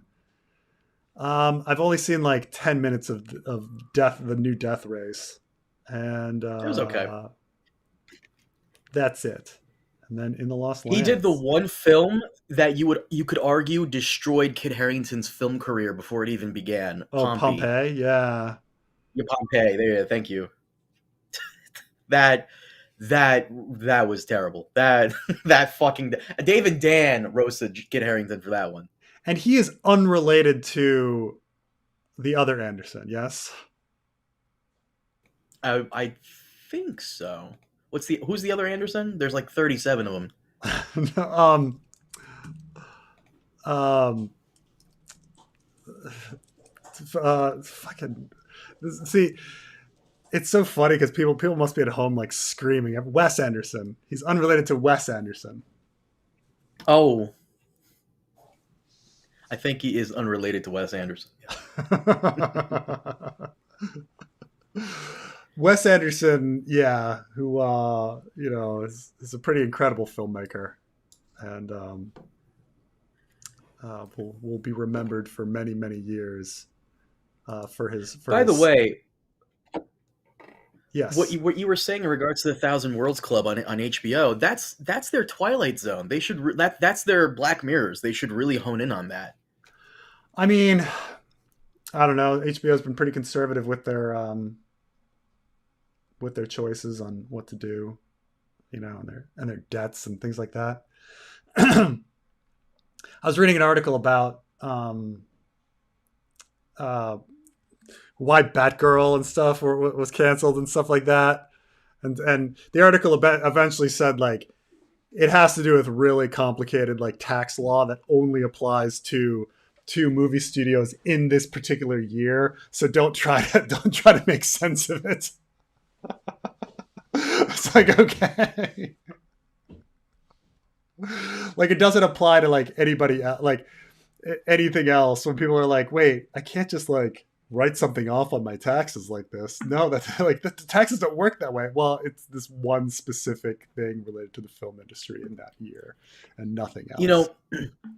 In hindsight, people were saying how they canceled Batgirl because it was like too woke or whatever, and then they get Velma. Like if like there's no way Batgirl was like quote unquote woke-er than Velma with how cringy and awful Velma is. So I'm inclined to believe for the tax reasons. Yes. Yeah, but I mean, different years because they said the tax thing expired in 2022. It had to be done in 2022. I know they said it had to do with the fact that like the merger with Discovery and the debts and what you were capable of doing tax in that particular year. I mean, granted, Velma came out earlier this year, so maybe they could have canceled it, but Velma, apparently people are hate watching it. I haven't seen it. It's apparently horrible. I believe that it's horrible. It's terrible. It's terrible. Yes. I believe just because like Scooby-Doo was already a spoof. Like you're already like being ridiculous. Like how can you spoof something that's already a spoof? Like they're already being irreverent and silly. Like, like, and then you're like, oh, this is somehow the represents like conservative society. Like Scooby-Doo? Like Scooby-Doo is always ridiculous. It had a bunch of stoners going around solving mysteries. Like there's nothing serious about it. It's like, I don't know. It would be like years later, like in 20 years doing a new take on Aqua Teen Hunger Force, like taking a piss out of it. Like Aqua Teen Hunger Force is already taking a piss out of everything. Like what? Like how can you take a piss? How can you be angry at Aqua Teen Hunger Force? But which apparently is back with the movie. Did you watch Aqua Teen when you were younger? Yes. it was whatever. It's fine. It was a There was a thing that was moment. on. There was a moment. The humor changes, but there was a moment where Aqua Teen was the funniest fucking thing on TV, and everyone was like, "Oh my god, this is so funny." And then the joke, the time, that period of time. It's not like Aqua Teen changed because it was exactly the same, but there was a time for it, and that time passed. And then, but Aqua Teen had its moment. You know, I just don't think you can recapture that humor moment in history.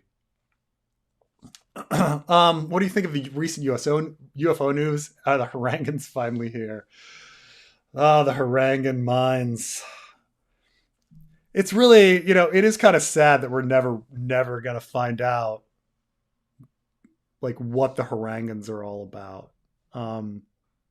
The somebody asked George R. R. Martin at a con once about like what were the Harangans in your mind? Did you have a concept of what they were? And he's like, oh yeah, definitely.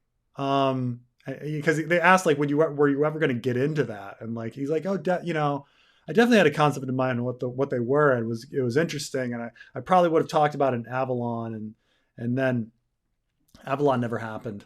But the Harangans, for those that aren't familiar with the Thousand Worlds, like the Harangans, like Thousand Worlds universe happens, nearly all of it happens after this big war that humanity has with the Harangans.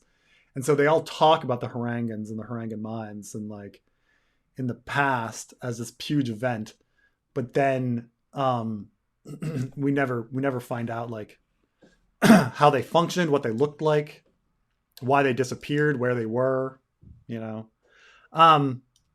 you ever heard of something called Grimjack, Carmine? It's really obscure. What's it called? Grimjack. Grimjack? Why does that sound familiar? Grimjack is one of these things that's like, for those that have read it, it's really, really cool. But hardly anybody's read it. No one cares about it. You can probably pick up the entire Grimjack series of comic books for like cover price. Like no one cares. Grimjack is about a man who lives in a city at the heart of the multiverse.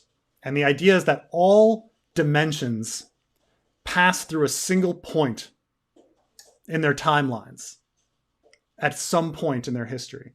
And at that center is this city called Sinnoh. And Grimjack is this like pirate mercenary kind of guy who like lives in the city. And the technology because like dimensions are shifting in and shifting out, certain technologies don't exist in certain areas. So for example, like if a fantasy dimension passes into Sinnoh, guns will not work in that section of town. But like guns might work in a different section. So like if you carry a sword, you're always going to be safe because a sword works in all dimensions. And the characters all talk about something called the Demon Wars for like a long time. This thing goes years, and they're all veterans of the Demon Wars, and they talk about the Demon Wars as this thing that happened in the past. And you can kind of like figure out, oh, Demon Wars is when Hell like phased into Sinnoh and then phased out, and they had to fight. So they do finally get to like flashbacks to like the Demon Wars, but it was a really fucking cool concept. One of the coolest like ideas, but hardly any fans of Grimjack in the world. But man, if you want something obscure and old, the Grimjack. Do you think there's any significance in Rhaenyra starting to ride Cyrax at about the same time Daemon was hanging around King's Landing 104? Was he basically grooming Rhaenyra to be a Targaryen supremacist? Yeah, I definitely think that Daemon was grooming Rhaenyra, but Well, I'm trying to think about things because like Damon, up until that point, I suppose really believed he was heir, and so he could probably marry whoever he wanted. Though he probably would. And he's married, so it's not like he can marry anybody else. But even though he requested it, but what do you have thought about Rhaenyra? I mean, it's just that Rhaenyra is so young at that point. He would be really thinking long term. Um, but it must have been very exciting to and intriguing to him that she was a dragon rider at so young of an age. I don't think anybody's ridden a dragon so young as Rhaenyra, who was riding a dragon age 7 or so. But Damon, let's see, Damon was back for like many years before she started riding a dragon. I think he because they say he was actually no, that's the show. Damn it, the show is the one that puts it in the amount of time he spent as head of the city watch and stuff like that, like half a year. Um, Let me think about this again. Let me look up the quote again. Because I'm trying to think. Let's see here. No. I guess it does give the years. He was master of coin from 103 to 104. So Damon had left the Vale and was hanging around King's Landing prior to Rhaenyra even getting on the dragon. Did Damon push her onto the dragon? Someone must have brought her to the dragon pit, right? And tried it out. I mean, I guess in my head canon, Damon is the one that's going to introduce like her to her dragon that early. I mean, Cyrex was a hatchling, so she was bonded with Rhaenyra from birth, so it might have been easier. But I suppose in my headcanon, he like brought her down there at one point and was like, "You need to learn how to ride this dragon," or she's following around her uncle and goes to the dragon pit. Because who else would have brought her, there? I'll go with my headcanon on that. I missed the male gaze and sexual openness of the 90s and early 2000s. 1991, 2016, roughly, the Babes, Macheta and Brosnan Bond films. Welcome back, Joel. Carmine's been waiting for this. So Brosnan. Let me pee. I'll be right back. I don't want to. I'll be very fast, but man, I just there's something I want to talk about, like Charles is it. Wait a minute. Let me make sure that I'm not. Are we talking about Pierce Brosnan or are we talking about Charles Charles Bronson? Because there's Charles Bronson, which would be a very kind of different kind of movie. But let's see here. But let me pee. I'll be right back. Hold on a second.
Okay. Um, I feel like Joel must be talking about Charles Bronson, because Pierce Brosnan at the time was doing um, that show on ABC. He wasn't really a movie star yet until the Bond movies in the '90s. But oh, maybe no. I guess he is talking about the '90s if he's talking about Brosnan, because then it's going to be Brosnan Bond films. Okay. Um, I miss the male gaze sexual openness of the '90s and early 2000s. The thing is like there is quite a bit of sexual openness. Um, this is the first time like we've been seeing like like Game of Thrones had plenty of boobs and prostitutes all over the place. I'm trying to think of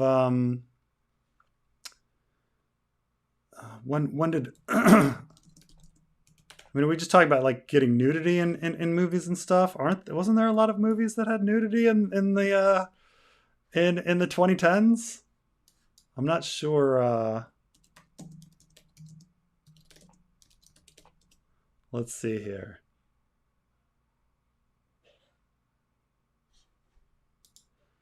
Nudity films in 2010. I'm just picking this year. Black Swan, Elena Undone, Kaboom, Leap Year, Machete. Oh yeah, Machete came out in 2010. That's a pretty racy movie and things like that. I just don't know. I just don't know. I just can't pick an era and be like, oh, I mean, at least recently, where I think things have gotten tamer. Generally speaking, like, aren't things getting racier, like overall in media? Like, oh, when did NYPD Blue start showing butts? That was like a huge deal. You know what I'm talking about, Carmine? Oh, I noticed like certain shows started saying bitch and using certain curse words, but not others. yeah, I I guess that was kind of know what that you was in the mean. '90s when they started doing when curse words got more and more. If anything, you know what the I would say that if anything, things have gotten tamer. Only in the sense that like people now watch YouTube more, and YouTube is pretty censored compared to everything else. Um, like HBO is you can have whatever, Netflix you can have whatever, but then you go on YouTube and if I say a bad word, if I say the F word or the S word or the C word, like I'm demonetized, and so people. I especially noticed this in um, uh, Glytus's last video. I noticed like he definitely like because he got so sick of the demonetization after all the hard work that he started using code words for the same words just because he's just like it's like with Battlestar it's saying frack, it's like it's the same thing, you're just using a code word, so it was clever, and so he's just gone to the code words.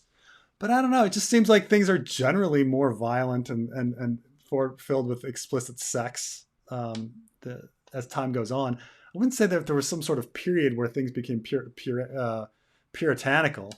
I mean, Porky's came out in the '80s. Revenge of the Nerds. Like there was a lot of nudity. Fast Times at Ridgemont High. The and then I mean, 2016 on, like there's a lot of sex He's violence. trying. He's really Joel is really maneuvering around what he really wants to say. What he wants to say, because I keep hearing this all the time from conservative commentators, Critical Drinker, Crowder bitches about it, Shapiro. What he misses is the golden days where I was watching a James Bond clip someone sent me where James Bond goes, "Thanks, doll," and he slaps this woman on the butt and they like run, ooh, like Yeah, Hmm. that's what he wants to see. He misses like when men were like real men, you know? Shut up, sweetie. Go I get mean, me dinner. Like he but misses those types of characters. right, but are we talking about what? And keep in mind, I get that people bring up entertainment because entertainment's happening constantly, and it's something that's shared experience, and we all talk about it. But like, are we missing these things in life, or and not, in entertainment, because they've always been there in entertainment. In life, things have gotten like more sexual. Like, it's not like when I was in high school or college, you could go on Tinder. Like you didn't have internet dating and things like that. All of these tools that allow one to, you know, um, pass pictures of yourself sexually, or just like meet someone that just wants to have sex. All these opportunities to meet people weren't there. It was very difficult. I told you the story once about how my great uncle met his wife, right? That my grandfather was hitchhiking across Michigan to get to college, and he got picked up by a family, and there was a daughter in the back, and he spent the entire time talking to her and was like, "Wow, this girl's really incredible." Gets back to gets to college, he calls up his brother, and he's like, "Dude, I met this girl. You need to call her." And he married that girl. Um, and you cold called people on the phone to meet people because it was so hard. Now you can just meet, if you want to have sex, you can just easily find somebody to have sex with in this world. You couldn't do that before.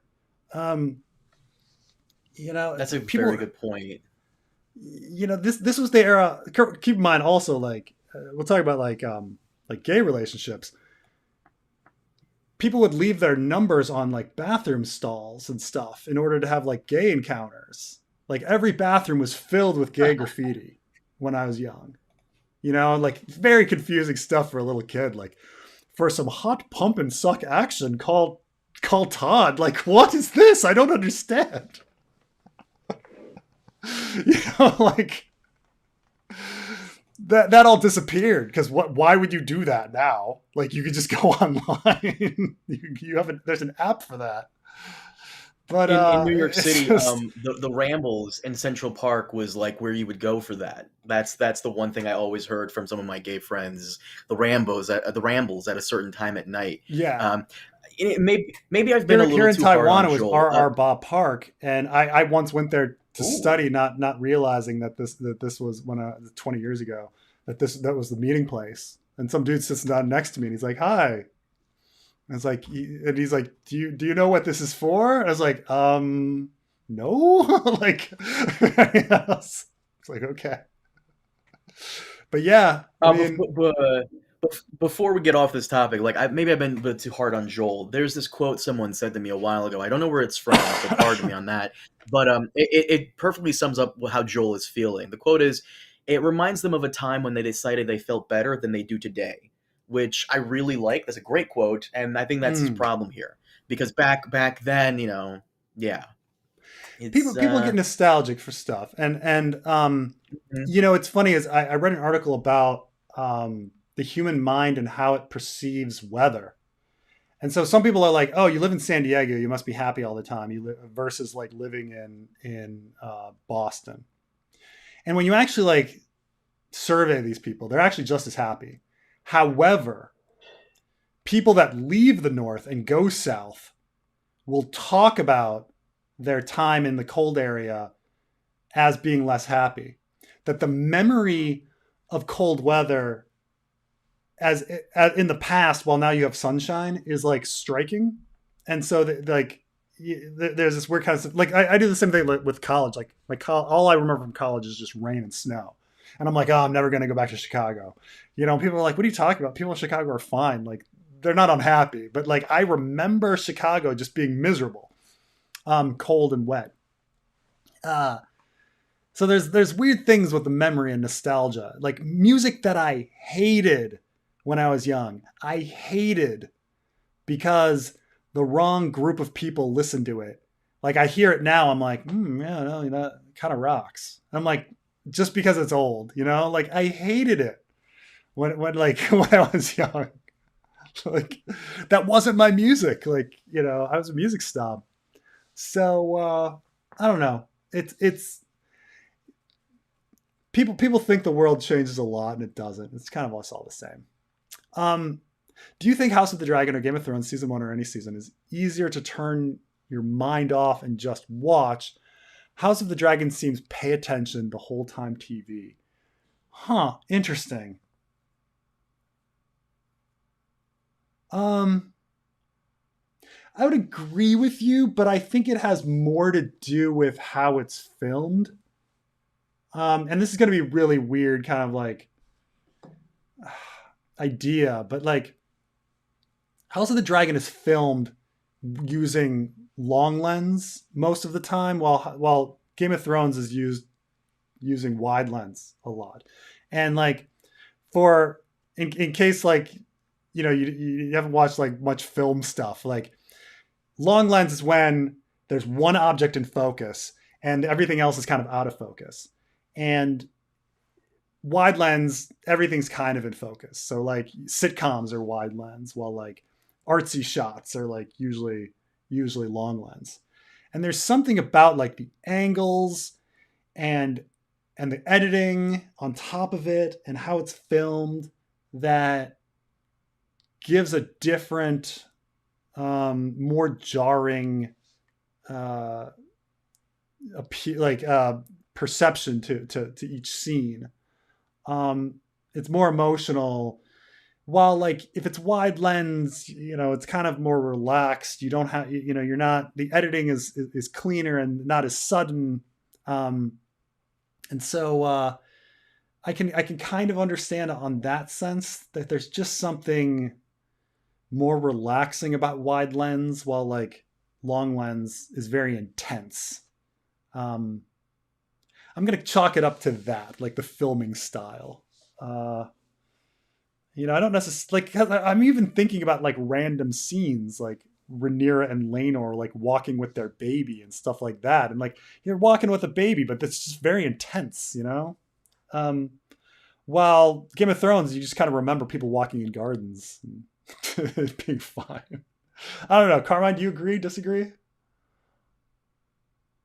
Why would you not pay attention? Like I don't understand. If you don't want to pay attention, just watch a Fast and Furious movie. It's the same shit every time. Just pay Well, some attention. no, I get it. Some people like consume entertainment differently. Okay, like I like watching one thing at a time and being really focused on that one thing. My wife likes to have her phone, be reading a book, and like have a movie on all at the same time. Like efficiency. I'm absorbing all of this knowledge, and I'm like, but you're not really like getting the emotional impact when you're distracted. Like you're not feeling it. Um, but it's how you consume the media. Are you just trying to consume the information and the story, or are you trying to like have an emotional, gut wrenching like moment? Um, a lot of times I'm trying to have that emotional moment. Like I don't know. She hated The Leftovers, for Right, example, but because she was just like, who, your wife? I don't get it. Like nothing's happening. Nothing's happening. When's the next thing that's going to happen in the plot? And I'm like, you're missing the point. Like you're missing the point. The point is like the gut wrenching like emotion. Ah, But if you turn your mind off while watching Ice and Fire, whether Game of Thrones or House of the Dragon, you miss a lot of the intricate plots that make it cool. Littlefinger taking his dagger out and like pointing it to Ned's neck, one of the best moments in the entire show. I did warn you not to trust mm, me. If you weren't paying attention, you wouldn't have caught those warnings, and you don't know why that's significant. So you kind of have to for both of them. yeah, So because that was the question, which is easier to turn your mind off to? Uh, Whatever. yeah. I mean, you bring up a good point that there's more complexity. There's more complexity in early Game of Thrones, like story wise. Late Game of Thrones, maybe not so much, but um, so I don't know. Yeah, it's interesting though about because I'm fascinated by it because I used to date a woman who always had Friends on in the background, and she would watch an episode of Friends before she went to bed at night to relax, even though she'd seen every episode like 10 times. But it was just like there was something very comforting about Friends. Um, tour and very relaxing about it. And what was it about that? Like, and that's not how I would watch Friends. Like, I would watch Friends and like listen to the jokes, because some of the jokes in Friends were pretty funny, but it would not be like, oh, this is the one where like Rachel is learning to drive. That's probably not an episode, but like I'd be like, what's the joke? What's the next line? Like, how is this getting set up? What's the beat? What's the punchline? But it's very different how people consume entertainment. You're on the right track. Preston, all the info on Rhaegar's rubies are introduced with Arya. I think the theme of face changing are there. Mance plays a harp, father figure to Jon. Rhaegar is Rhaegar. Yeah, there's so this happens a lot where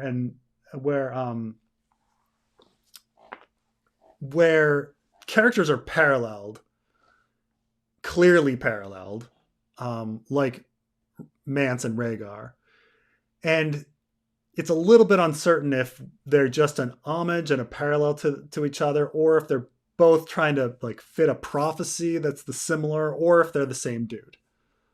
And so I think that might be more of a situation with Mance and Rhaegar, because I don't think Mance is considered fantastic at the harp or a fantastic singer, while Rhaegar is. Like, there's little things like that where I'm like, I mean, don't get me wrong, there's so many things suspicious about Mance and his backstory not making sense, and but for him to be Rhaegar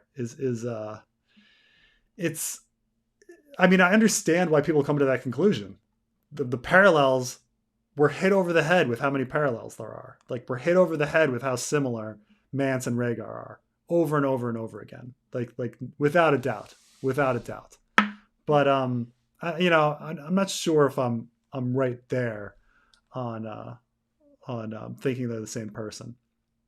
But it's an interesting idea about that the Rhaegar rubies are introduced in an Arya chapter.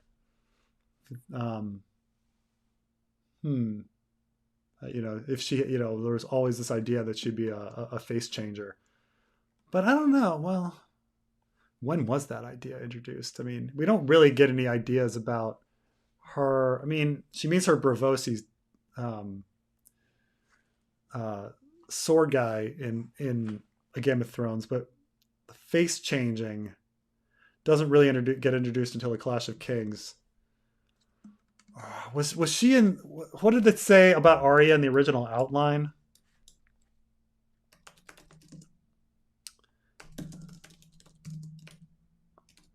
If they ever mention her becoming I'm gonna bring up like what the original Arya plot was. 13 chapters, 5 central characters. 5 key players are Tyrion, Daenerys, Arya, Bran, Jon. It's going to be an epic scale. Because Arya is going to be... Because there's no Sansa. Arya, escapes back to Winterfell after her failed marriage to Joffrey. And then...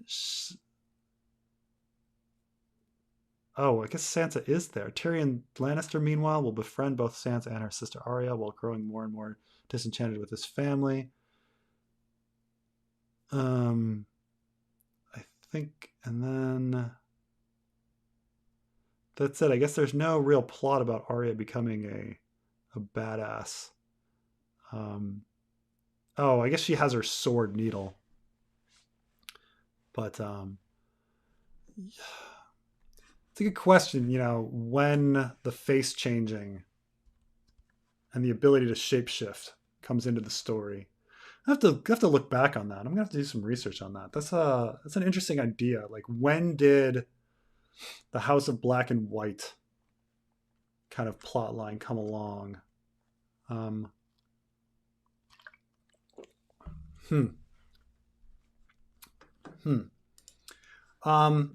Top 5 least awful Targaryen monarchs. Okay. Egg, I think has to be up there. Jaehaerys the second, I think, is a pretty good choice. Aegon the third. Uh, let's see. Who's some bad? Aenys that bad? I guess he still fights the deals with the rebellion. So people blame Aenys for the rebellion against him. So maybe not him, but Jaehaerys the second, Egg.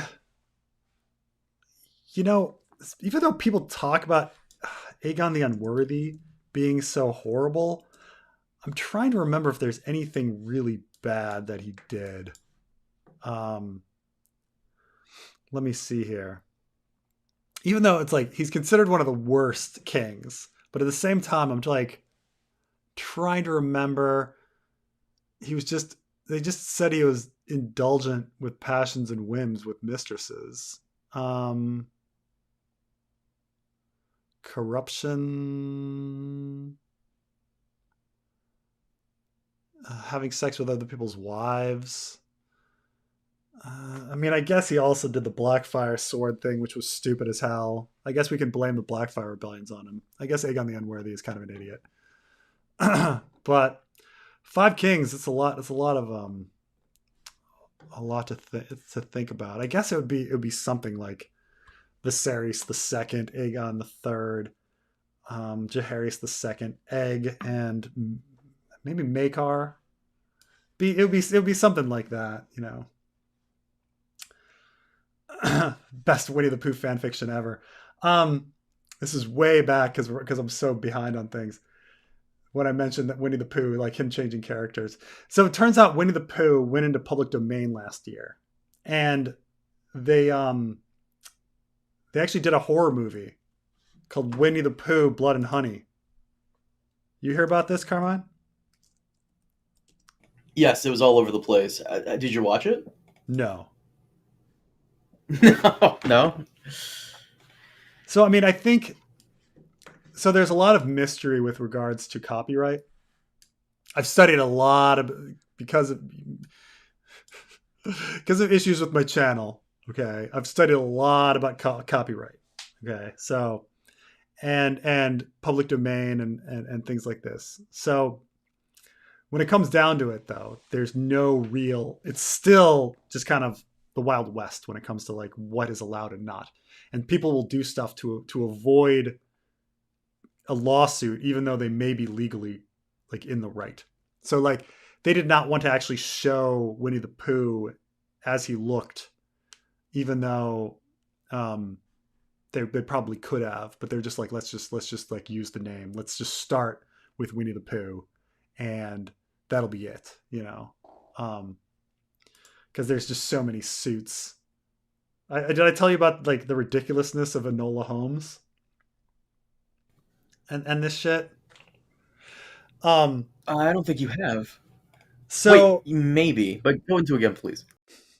so um, Sir Arthur Conan Doyle wrote all of the Sherlock Holmes stories, and his stuff went into the public domain except for his last like 10 stories. And there's not much difference, but one could argue that in the later stories, he's more of a human being. He's like less autistic and has learned how to have friends and things like this. And he's gotten a dog, things like this. This is important because this is like brought up. Okay, so when Enola Holmes came out, the portrayal of Sherlock Holmes in that movie, he's a pretty like normal, likable guy. He's not like Benedict Cumberbatch Sherlock Holmes. You know, he's like just a regular dude who's smart and personable and like completely not off, right? And so what the Doyle estate had been doing for a long time, like decades, even though his like the stuff is in public domain, they would still send a bill to whoever did a Sherlock Holmes adaptation asking for a royalty fee, and it would be modest because like, and people are like, people would look at it and go, well, do I pay this modest fee, or do I, a few $1,000s, or do I like risk getting sued? So they would just pay the Doyle estate. So the Sir Arthur Conan Doyle estate had been collecting all of this money that they don't even have the right to off of like Sherlock Holmes. And so finally Enola Holmes came along and they requested a whole bunch of money. And they actually like, so they went to court, and the judge and the Doyle estate said, no, we still have the rights to these last stories. And in these stories, Sherlock Holmes is a completely different person. He can relate to people. He can have friendships with women. He now is a dog lover. He's a completely different character. And the judge was like, no, like with copyright, there needs to be a significant change. You can't do something as ridiculously small as being a freaking dog lover. Like, are you serious? Like, and so then the Doyle estate realized that they were going to lose. And so there was a settlement. And we don't know how much Enola Holmes people paid the Doyle estate, but whatever the case, there was a settlement. But there's this issue about like how the judge saying you need to have a significant change for there to be copyright. So like Mickey Mouse becomes public domain really soon. And there's a discussion about whether or not just black and white Mickey Mouse becomes public domain, or if any Mickey Mouse. Like, do you have to make him look like exactly like Steamboat Willie, or is this like how significant a change? Like, had you did, does Disney still have the right to this Mickey Mouse and not this Mickey Mouse? And is this difference really significant? Because all you're doing is adding the color red and putting this in peach colors with yellow shoes. And, maybe there's some stylistic differences, but come on, like they're not significant. So, but I guarantee no one's going to be like doing color Mickey Mouse just because they want to avoid a suit. But it's really, really weird, funny stuff with regards to with copyright. But like, because Superman goes into public domain, but flying Superman doesn't go into public domain, or Kryptonite doesn't go into public domain. So like, at what point, like we're getting into this really messy area, which is too bad. It's all kind of bull. Best Bond villain is Dalton. Coolest Bond is Brosnan. Oh, best Bond is Dalton. Coolest Bond is Brosnan. Am I the only one that thinks that George Lazenby is the best Bond? Am I the only one? Carmine, the Chefs won by 3. Were you watching the Super Bowl? I was very aware from all the gunshots ringing out, and yes, it's and all the gunshots, and yes, that's right. Very much aware. Yeah, but you're not even in Missouri. No, I'm in Nebraska. You're right, but I don't watch the Super Bowl. American football to me is like watching tennis. I don't. It's boring to me. I don't get it. It's whatever. It's whatever. I talked about this with my. I had this discussion with my wife this week about watching sports. So every once in a while, like she'll ask me a question about sports and I'll have this like long answer and she'll almost be confused. Like, why do you know so much about sports? She often forgets that I'm a man. And like, as a boy, you're forced into playing a lot of sports, regardless of whether or not like you actually like them. It doesn't matter. Like, so, or just through like osmosis, like, as like male culture, boy culture, man culture, like absorbs this knowledge from being around that crap all the time. So like, knowing the rules of football, which are insanely complicated, or like, like she was asking me like, I don't understand, like, cause she she was doing a college interview with she was being like the college alum or the person that's applying for college, and so she was doing these college interviews, and one of the girls mentioned that her position in basketball is like a and she didn't know like the difference between a guard and a center and a forward, and I was like trying to explain like the difference. And it's just something she'd never come across in her life. Like she did swimming when she was in school, so it was rather funny. But like but we did talk about like watching basketball and how I think, having played basketball forever and watched a lot of basketball, I find basketball to be the most insanely boring sport to watch. And the reason I find it so boring is that because there is 100 scores a game, I have seen every iteration and combination of basketball play ever. Like full court shot to win the game, like I've seen that like half a dozen times. Half court shot to win the game, I've seen that scores of times. Like anything. You see it because there's just so much of it. There's so much. While like football, I'll grant, is like there's a lot of unique plays, and you rarely see the same thing twice. So I don't know. But I am kind of morally against football. So I've lost. Plus, once you kind of spend some time outside of America, you just stop caring because everybody else, you're not around people that care.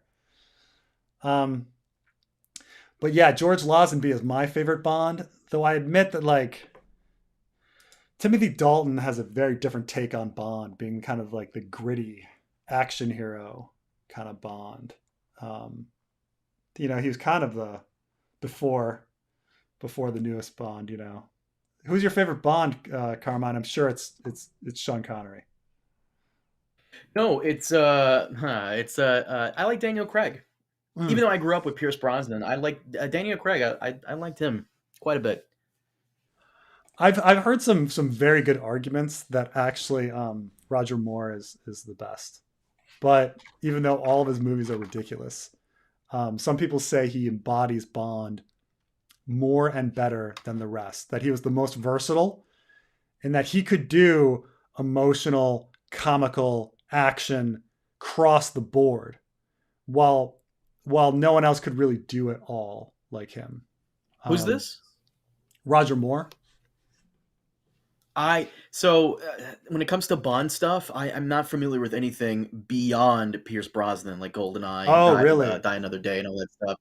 Yeah, I never got really into it that much. Those old timey movies, kind of, the pace is very different. Oh, you know what I'm talking about? Yeah. It's not there. It's there. Some of the Bond movies are unwatchable. Yeah. Like Doctor No. Doctor No is almost an unwatchable movie. That's the first Bond movie. It's so slow. Though From Russia with Love is the second one, is astoundingly good. It's crazy.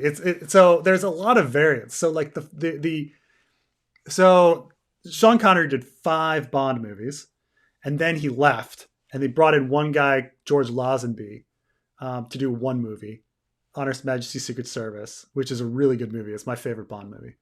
And then Sean Connery came back and did one more. So he did 6, and Lazenby did 1. And then they brought in Roger Moore, who was an English model. And a lot of people thought that he was too pretty, and over time, his movies became funnier and more campy, and James Bond became kind of goofy.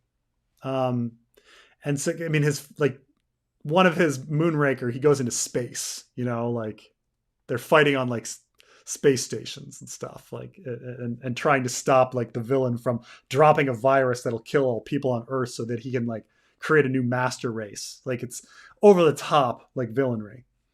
And then they decided they went too far, so they decided to do Timothy Dalton, who was like this grittier, not as pretty Bond. And he was 2 movies, and then Pierce Brosnan came in. And a lot of people like Brosnan because Brosnan was kind of like the balance between Roger Moore and Timothy Dalton. Like he was pretty, he was very handsome, but he was also like a little gritty, And then people thought then they thought Pierce Brosnan became too goofy, just like Roger Moore. And so then they did Daniel Craig to go gritty again. So that's just kind of the back and forth. Carmine, Eagles got robbed. Or did I? Sometimes I dismiss away. He just skipped Alex's thing. It's all right. He's got 30 I'm more. I'm here. Chats. Best year for nostalgia is the 80s. Lots of millennials like it. Best year was 99, though it was a good year. I will grant you that when I lived in DC in the 2010s, I remember like you'd go to like a lot of bands would market themselves as like 90s rock. Like it's a 90s rock night, and you'd go and I'd be like, oh, 90s rock night. Is it going to be a bunch of people like my age? No, it was like college age kids. So I'll grant that there's something about the 90s when it comes to like guitar distortion and hard rock and that kind of disappearing as time went on. At least in American. I mean, I think there's some in the early 2000s, but rock and roll kind of, becomes a little more mellow as time goes on. I mean, if you have the internet and you can find any band, every genre still exists, but like the stuff that was played on the radio, they stopped playing rock and roll on the radio. They stopped playing like electric guitars with distortion. And so I think there is some nostalgia for music. I think there's definitely more change to music time period to time period than movies, which is a kind of funny thing, right? Like that one genre can shift so much while another one doesn't shift as much. Yeah.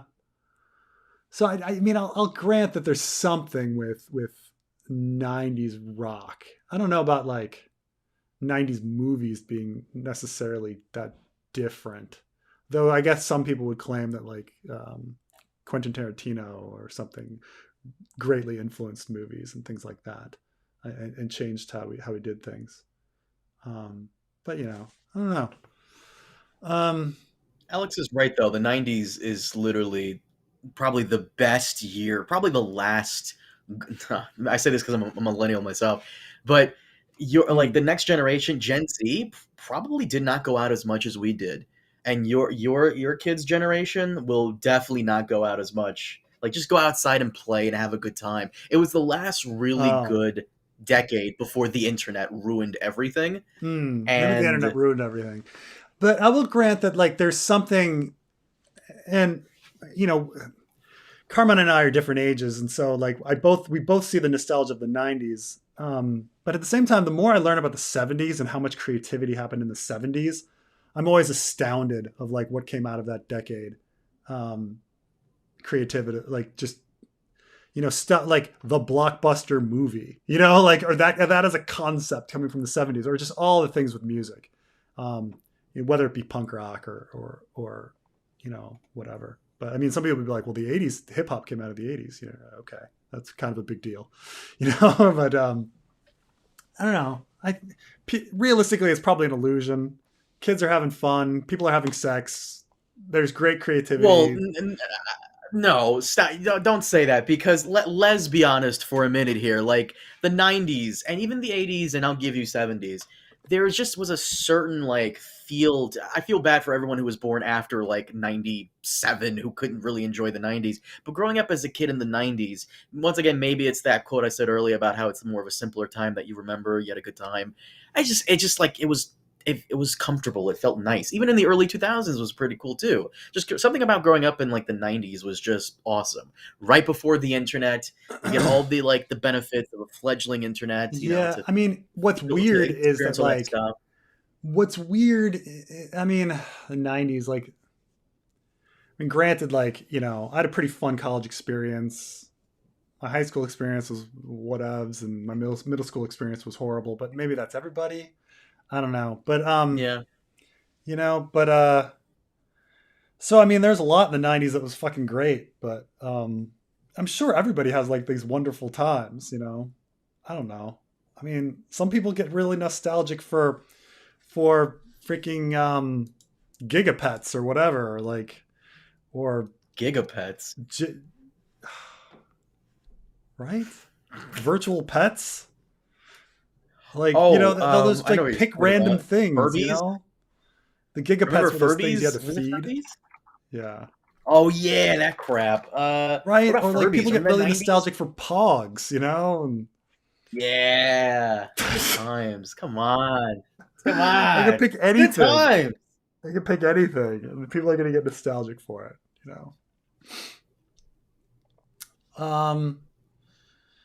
Is the Valonqar prophecy real or a red herring? For if you asked me like before I thought about time traveling Bran enough, like I would have said that all prophecy was a red herring. But um, is it? I think the prophecy is probably planted in order to make Cersei feel nuts and have various events happen with her. Um, but I don't think that like it's real in the sense that like if a prophecy like in a like a reality sense, I don't think a prophecy binds people to do things. I think prophecies are either an image of a alternate future that's a warning or a manipulation to try to get people to do something. I don't think in any sort of metaphysical sense you are bound and an event must happen because it was prophesized. Um, that's just not how I perceive things. I believe that the world of Ice and Fire is filled with free will and personal choices, and those personal choices matter. Um, and I think that someone can choose not to do something. But with the Valonqar prophecy, I joke all the time that like Cersei was told that she was going to have 3 kids and the 3 kids would die. And then she went and had 3 fucking kids. It was completely, utterly in her control to have as many kids or as few kids as she wanted. And she chose to have 3 fucking kids. Um, what's going on in her head? Like she's ridiculous. She hates herself or something. But, you know, the a younger brother killing her is just so, like everybody's a younger brother. Half the men in the story are younger brothers. So it's so overly general that I just kind of laugh at it. But I think it's just there to make Cersei nuts. But I don't think that it needs to happen. I don't think she's bound to it happening. I think on some subconscious level she wants it to happen because she's crazy and she hates herself. But like I don't think that there's any I don't think any prophecy is real. Like I think that it's either a vision of an alternate future that time traveling Bran saw, or it's manipulation of somebody to try to get them to do something. Favorite episode of The Leftovers. Favorite character. Um, my favorite character is Nora. Um, though admittedly like certain characters are pretty fun to watch, like I think I loved um like the 2 main characters in the story are Kevin and Nora, who are Kevin is recently divorced and Nora's family disappeared, and they meet each other, and The Leftovers is a is a love story. Um, it's a very beautiful love story, and uh, it's the 2 characters are quite unusual, and how they bond and connect with each other is quite unusual, and it's man. I mean, I rail on this every time. If you haven't watched The Leftovers, you need to fucking watch The Leftovers. It's just so good.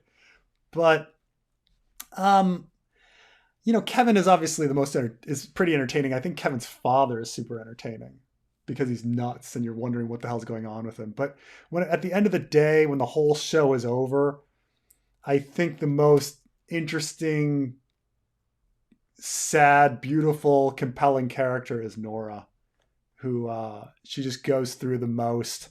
She has the largest, most like relatable change, and so And I think my favorite episode of The Leftovers, I think they nailed the landing to the left. I mean, I'm trying to think of some other like really great. Um,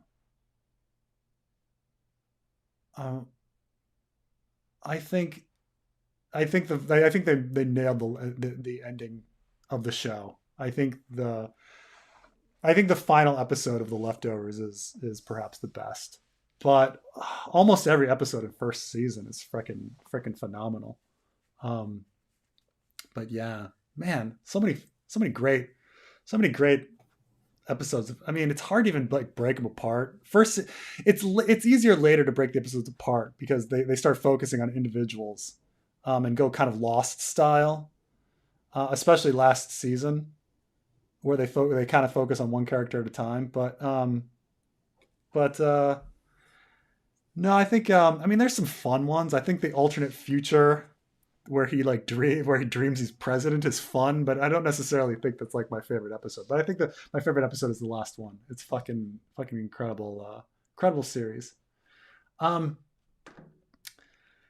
Top 10 most benevolent lords ruling at the start of A Song of Ice and Fire. Ironically, I think Eddard and Tywin are both up there. Um, isn't everybody pretty benevolent at the beginning of Game of Thrones? Isn't John Aaron really good? And trying to think if anybody's not benevolent. You know, I think like Edmure Tully is probably the best person.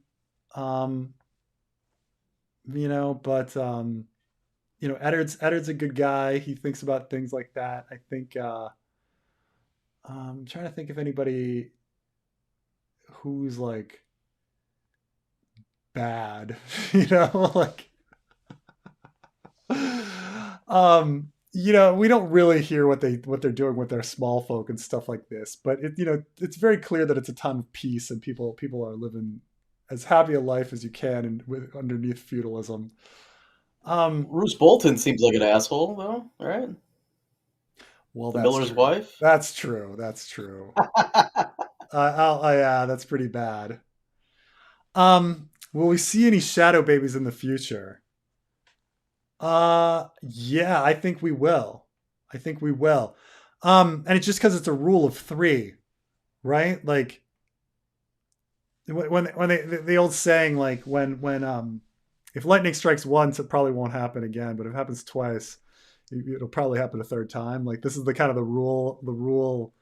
Um, it's there's something to the rule of three, and so we've had two shadow babies. And so I mean, so it seems like something will happen. Even though the fundamental nature of Shadow Baby 1 and Shadow Baby 2 are very, very different. Um, Shadow Baby 1, if you remember, is invisible. Stannis is asleep. Melisandre is with him.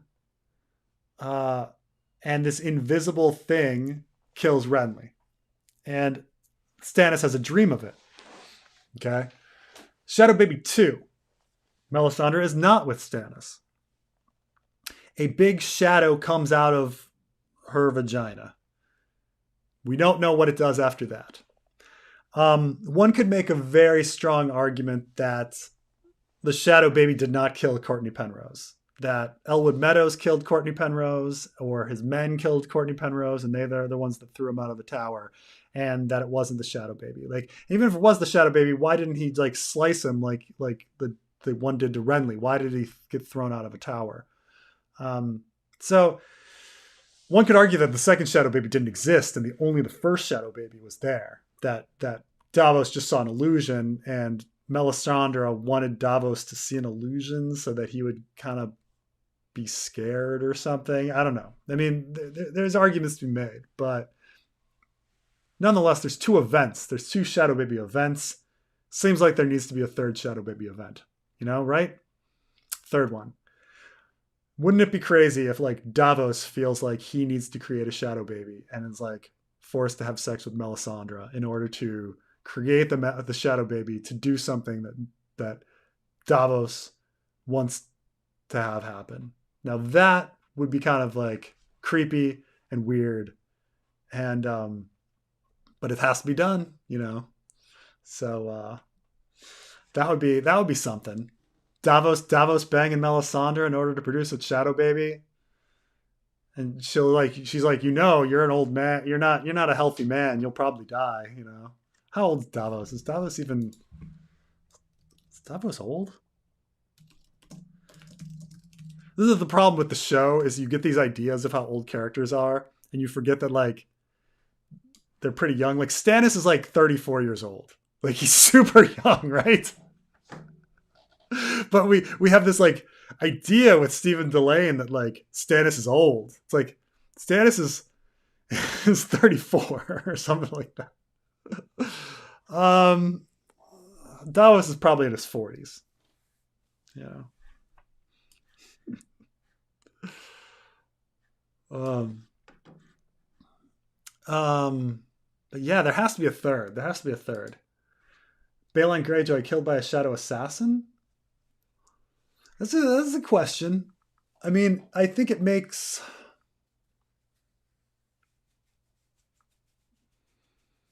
I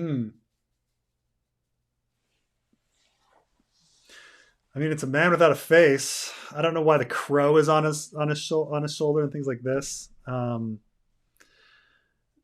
Yeah, we talked about this last time, like how I think like Jason Mallister planning hiring an assassin to kill Balon is a much more realistic um, solution to who killed Balon, while like it's just so overly obvious to say man without a face on a bridge and have it be a faceless man. But then again, the rest of the passage is pretty obvious, so it's like why would you have one super secretive one when the rest are super obvious? So I'm back and forth on it. Like, but it's a shadow assassin would be something interesting as well.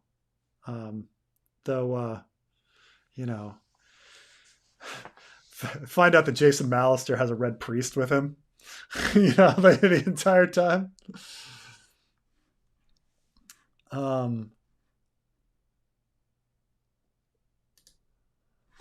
What's the point of the Patrimony of Hyrkoon? I am not.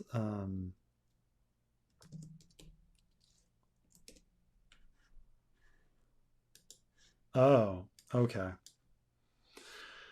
I mean, I knew Hyrkoon existed. I didn't know it was called the Patrimony of Hyrkoon. Patrimony of Hyrkoon, ancient nation that flourished east of the Bone Mountains, founded by Kayaka Kayanana, whatever. Hyrkoon the hero is maybe connected to with regards to Azor Ahai. And then this is like Hyrkoon is something from Michael Moorcock's Elric stuff.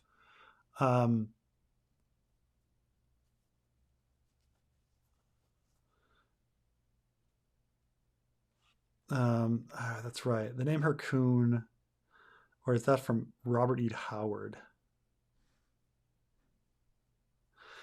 Huh. I mean, normally with any of this stuff, like George R. R. Martin just throws out homages to like stuff he likes. And then I think in the purpose of the World of Ice and Fire, it's another Azor Ahai legend. George R. R. Martin likes to have like the different people telling the different stories of the same thing, and then them all being somewhat right and somewhat wrong. So I don't necessarily think there's much point to it. He's probably just filling in the map and having another Azor Ahai thing in there for the sake of it. But I don't think there's too much to it. But I'm trying to. Oh, Hyrkoon. Hyrkoon is Hyrkoon from Elric. Hyrkoon. Yeah, Hyrkoon.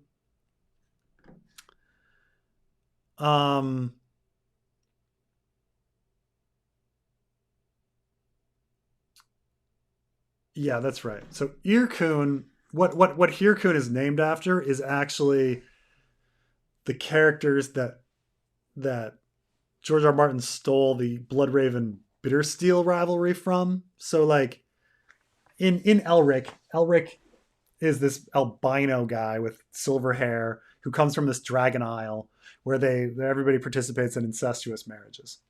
And he has a blood feud with his cousin because they're both in love with the same girl. And Hyrkoon, like Hyrkoon's the evil one, and Elric is the good one, but not really good because he's an anti-hero. And he walks around with his sword, Stormbringer, which Nightbringer is named for, and things like this. And the sword like steals souls and corrupts him the whole time. So like you're getting like a lot of elements of prophecy and Azor Ahai and all of that with that. So like might as well have it like be an Azor Ahai legend, but I don't think it's anything more than that. It's just another reference, homage to somebody that George R. R. Martin likes, and a reference to Azor Ahai that where they have their own take on it, but it's not necessarily like some of it's true, some of it's false, that kind of stuff. Let's see here.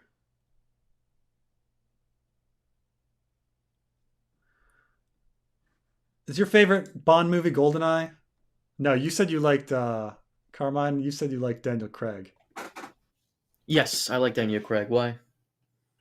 I just wondered what you thought of the GoldenEye movie. Campy, cheesy, but the game was great for the N64. You had to have played the game. Yeah, everybody did. Mm-hmm. It was funny because like it's not that computer games that weren't doing the same thing that GoldenEye was doing, but better didn't exist back then. I mean, multiplayer shooter games, where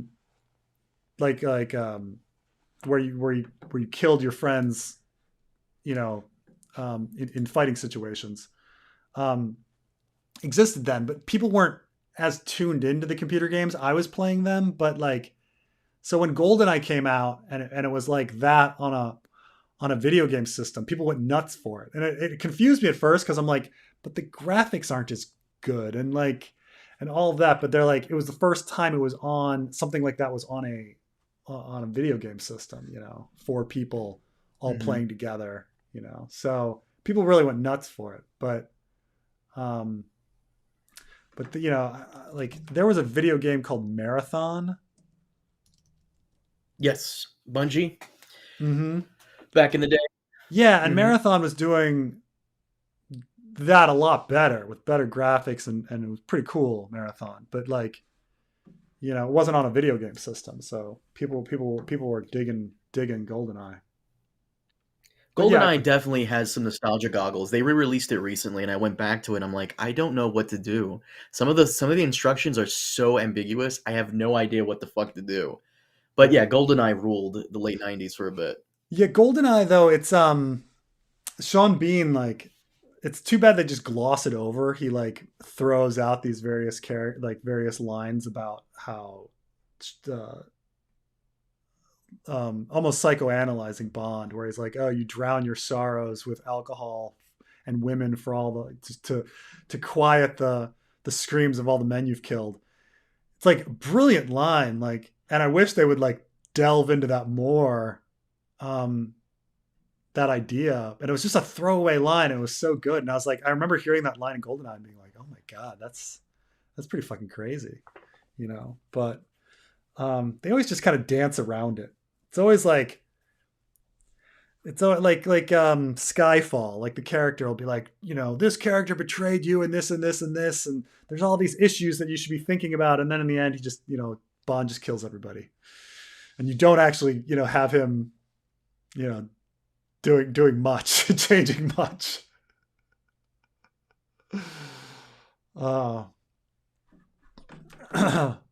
What's your favorite car that you've driven? I've never been that big of a car guy, and granted, like, I'm very bad at driving stick, so like I've driven, like practice wise, I've driven like a Porsche 944 and things like that. But I'm not good at stick, so I don't really understand like really under like being in the flow of controlling your car and like the enjoyment of that. So like, you know, when I just know like automatics, and certainly there's automatics that have quick pickup and there's automatics that handle better. But I think to really be a car person where you understand how well a car handles and everything, that you'd have to be a good driver of stick, which I'm not. And so I'm gonna say that like I can never really appreciate a good car because I don't know how I can't do that. Um, I will grant that like for like day to day stuff, I used to drive an Audi 5000, and I loved that car because it had a really great turning radius, and I could do U turns wherever I wanted.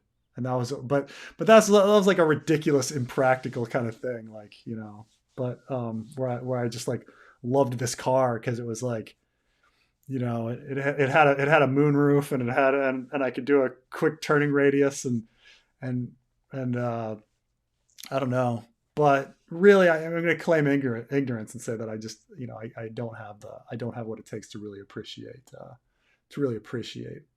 the feel. You know, can you drive stick, Carmine? No, no, not at all. So there's two types of people that drive stick, and that is people that, you know, are lovers of cars and drive like fancy cars that are only manuals, or really poor people that don't want to pay the extra money to for an automatic, you know, because an automatic is usually like $900 to $1,000 more than a manual. So like sometimes you have like, you know, teenagers with really shitty cars that didn't have any money that are like, well, I was forced to get a manual, and so they you know, they drive a manual. Um, like I had a an ex girlfriend who drove a Honda CRV manual, and you know, she loved it. It was funny because like this one little car, the Honda CRV, is kind of funny because it's this tiny little hatchback thing, and so and it was a car. It was a super cheap car that that anybody could kind of buy, and but so in the Hispanic community in America, they would buy them and then soup them up because they were so tiny. They had really great pickup, and it was CRS, not CRV. Honda CRS, Honda CRS. Yeah, so I'm sorry, I said CRV. I think the Honda CRS, they were so small and cheap that you could buy them and then you could soup them up as you got money, and you could make them into like really awesome kind of race cars. And so constantly, like she'd be driving around. She lived in a Hispanic part of DC, but constantly she'd be driving around, and like guys would roll down their window and they'd be like, "Hey, can I buy your car? How much for your car?" And she's like, "It's not for sale. I need this car." And they're like, "Ah." Oh. You know, it's like really kind of weird thing. Um, but kind of cool though. Kind of cool that they were buying these like cheap ass cars and then souping them up to make them into mini race cars. Is it weird that the Winterfell geothermal greenhouse gardens aren't made a bigger deal by anyone else in universe, especially other Northmen? Um,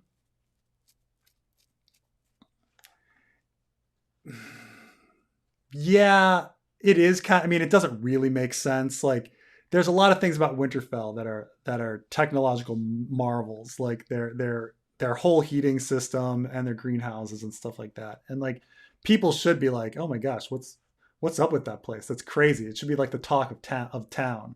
Like, instead, people are like, "What's the most impregnable fortress?" And you're like, "Who cares about impregnable? Like, this is a fucking engineering masterpiece. Like, what are you doing?" Like, shouldn't people be talking about that? Versus like whether or not I can storm its walls, you know? So you're right. Like in universe, it doesn't make any sense that they have this like out of place technological thing. Because it's not like people don't talk about aqueducts. People talk about aqueducts all the time and how incredible they were, you know, as engineering feats that weren't like recreated, you know, because they were so incredible. And like, you know, people remembered them, and sometimes they preserved pieces of them because they were seen as like epic. But no one seems to care. But the greenhouses, yeah, they are a marvel. People should be like making a big deal about this glass and these things you can grow in the north, like in their greenhouse. But yeah, no, I don't know if George really thought about it too much. Um, John brings up greenhouses randomly later in A Dance with Dragons. Like, oh, we can build greenhouses at the wall. Like, really? Are you sure? We just got to get clear glass. That's all I need is clear glass. Like, thanks, John. Like I'm sure you can make it work. Like 16-year-old Jon Snow, a master in like in greenhouse architecture. Um, let's see. In A Dance with Dragons, only two of John's killers are named: Wick and Whittlesticks and Bowen Marsh. Who else do you think participated? I think because was it? I'm trying to think. Was who else walked with him? Was it Rory? Am I getting his name right? Right? Or is it like it might be something like Rolly, but no, it's Rory. No, it's not Rory. Horse and Rory. No, okay. No, he does go with Horse and Rory. Horse and Rory fell in beside John. I think both Horse and Rory are probably in on it. I think they were probably people that stabbed him. But it's going to be, generally speaking, mostly the stewards and some of them and a lot of the builders. Rory is a ranger though. How do we get? Maybe it's not Rory. I'm sure I went over this in my Night's Watch videos, like each one. It's been so long that I'm forgetting him. But the whole thing is that Rory has the horn, but somehow Horse and Rory. Now Horse, I remember being a builder. So I don't know. Is there any reason why Rory would be against John?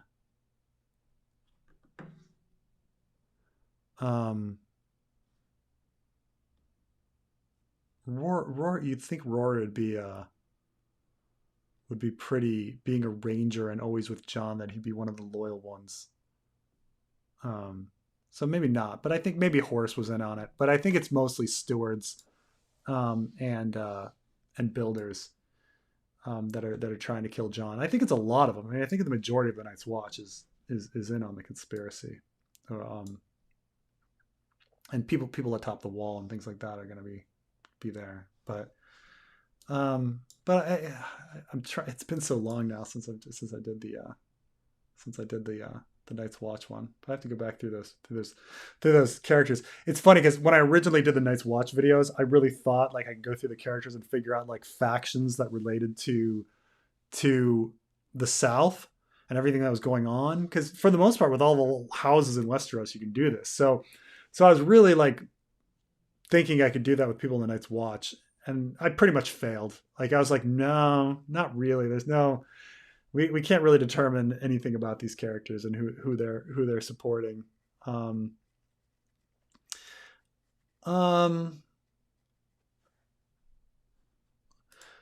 R. R. Martin, is George R. R. Martin the best author you've ever read? Best or most detailed, complex, layered? If not, who? No. George is definitely not the most complex or layered, but I think George is probably, it depends what you define as best. Like, like George doesn't have, like if you're talking like who has the most like poetic like stuff, like you can pick somebody like Gabriel Garcia Marquez and they're going to be poetic, and you can talk about like complexity and layeredness, and you have James Joyce. Like you can't get more complicated than James Joyce, or like stuff you can analyze with stuff going on in the background. Like Shakespeare has George beat by a lot. Like George does a good job in he's kind of the utility player in all of it, right? That he has really great dialogue between characters. He has really colorful characters, considering like he has so many of them. He has really colorful characters. And then he has great dialogue, and then his prose is poetic. It's not overly poetic, where you're getting stopped because you're not sure what they mean, like a lot of writers might. But it's still quite beautiful, and yet he's still able to make it a page turner. So he's got like Stephen King knowledge, right? So you can read it at page turner beach novel speed, and it's got that ability, but it's also got the layers of a lot of things going on, and the characters are interesting and the dialogue is compelling and stuff like that. So it's more that George is like pretty good, if not really good, at a lot of things, rather than being like absolutely utterly excellent in one thing. So that's kind of the big thing. I don't, and how I fell into this is also kind of random. Like there's a lot of fucking great writers out there, that are fantastic. And I'm sure if I spent the time like reading more, I would come across like people that are much better than George, because there's so many writers out there. But it's also, this one, it's pop culturally relevant, and you can talk about it with so many people because everybody's read it. You can go fast, you can go slow. I think it's one of those like pretty good to really good in all of the things, rather than being excellent after absolutely the best in one thing. A Song of Ice and Fire is not the best in any single thing. It's just really good in a lot of things, Yeah,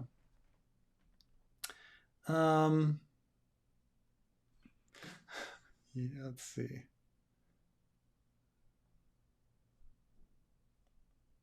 Oh, at the very beginning of my stream, I said I was going to talk about the fan fiction, and I forgot um, to. But Ariane 3 is almost done.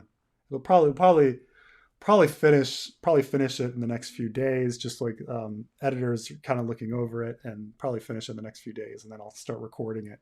But it came out much better than I thought it would. Like, I thought it was just gonna, the way everything's going longer as well. I thought these 3 chapters would just be kind of like pounded out together, um, but they're a lot cooler than I thought they'd be. They're more fun. They're much more interesting. Ariane's little adventure in Storm's End is I think people are really gonna like it. And so can I yeah. Can I ask you this? Okay, let's be serious for a minute here. Sure. All jokes aside. So yeah, I've been having a grand old time with that AI thing. Yes. And someone brought up a very good point. At what point is it, I don't want to say plagiarism, but at what point is it disrespectful to use someone's voice like, Sean Bean or, Roy Dotrice, to read out the fanfic chapters? Because you and I both know, the audience doesn't know this, though I implore them to do their own YouTube videos to understand. You and I both know how much of a pain in the ass it is to record a video that long. We both know that. So would you be down to use your own voice on the AI recording thing so you don't have to record it, or ask or get some woman's permission to use her voice to read out Ariane, and she could play Ariane, if you catch my drift? Like, if you catch my meaning. I think it's interesting. I mean, if it works out, like, why wouldn't everyone do that, right? To do your own voice, right? But I don't think it's there. You don't think the AI technology is good enough to do it? I don't. But, have you heard Obi-Wan talking about Ahsoka? That was pretty good. But that was still like that was still a real person behind it doing the entire thing. I'm pretty sure that was all AI. Really? I'm pretty sure that was all AI. Hey, Theo Preston Jacobs. I was thinking about like you could literally have like Tucker Carlson read it. Like even the George voice AI that my boy Ness did, that Yeah, was fucking phenomenal that too. was good. That was very good. I don't know if we'll get into So like there's got to be like situations though with intonation at certain parts, like certain clutch parts that are gonna be harder though. you want me to do it for you? Is that what you're saying? You want me to, Yeah. you want me to add sound effects? So I wanted to show some while we're on the topic of the fanfic and stuff.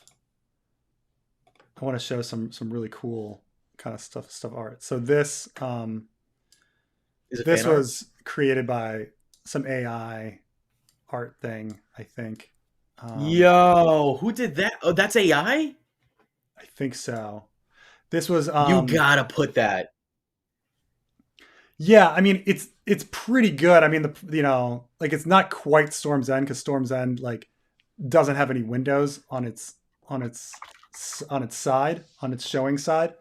But like that's done by Mid Journey. Yes, of course. Yeah. But that's Ariana approaching Storm's End. Um and this as well. Oh no, I'm sorry, that's the same one. This as well. Right? Isn't that beautiful? That is fuck. You gotta put that. I was telling you, like, you gotta do. You don't have to, but I would advise you like put some like art in there, like because you did that cool thing. I don't know what it's called, the technical term for it. You were telling me about it that like the actual books have right as the chapter starts on the very top of the page. You know what I'm talking Yeah, yeah, about? yeah. The little drawing. What is Yeah, that I called? recently got, and I'm gonna show this. I got recently some art from this is from um this is a French name, so I'm going to pronounce it incorrectly. But Arnaud Hack Hack. Uh, see. I'm just assuming because Jacques, well, it's Jacques Hack, Arnaud Hack. Um, I'm, but he did this incredible art. So this is from the prologue. So this is Maester Oh, you John. showed me that. That's Yeah, awesome. I know who you're talking about. Yeah, I think I'm following him on on Instagram. No, he's phenomenal. yeah. So that's Maester John finding the Westerlings and the Spicers, and then the the sorrowful man there. I mean, incredible picture. And then um, we've got he's got this one. This is an interesting take on Ariel Hota because Ariel Hota doesn't have a beard, but we don't know if he has a mustache or not. So this is Ariel Hota with a mustache. And then Balon Swan and Obara. Um, it's pretty incredible. Interesting. Yeah, But by the way, am I going crazy? Where's your chapters? Where's your I see John 1. I Where is John Con? I don't see it on your channel. John one is that. Oh, That's I'm stupid. I'm yeah thinking yeah. John as in John the John from the prologue. I'm sorry. Oh yeah, But he's like prologue. He's John, Maester John is prologue. Yeah yeah thank you. yeah. Yeah. But what's on your thumbnail right above John? What is that called? The technical term for it? Oh yeah, I don't know. I know what you're talking about though. The little doily things are artsy things. Yeah. Mhm. Um, I love those. and then this one. Let's see if I can. Can I turn this one? This one is. Let me see if I can turn this image because. Shoot. How can I not? Can I? Oh, there's got to be a way to turn this. Do I have to resave this?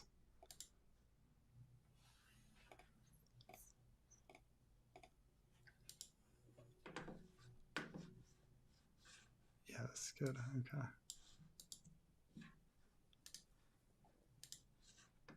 Yeah, I've got to Oh, open it, nice. resave it. Here we go.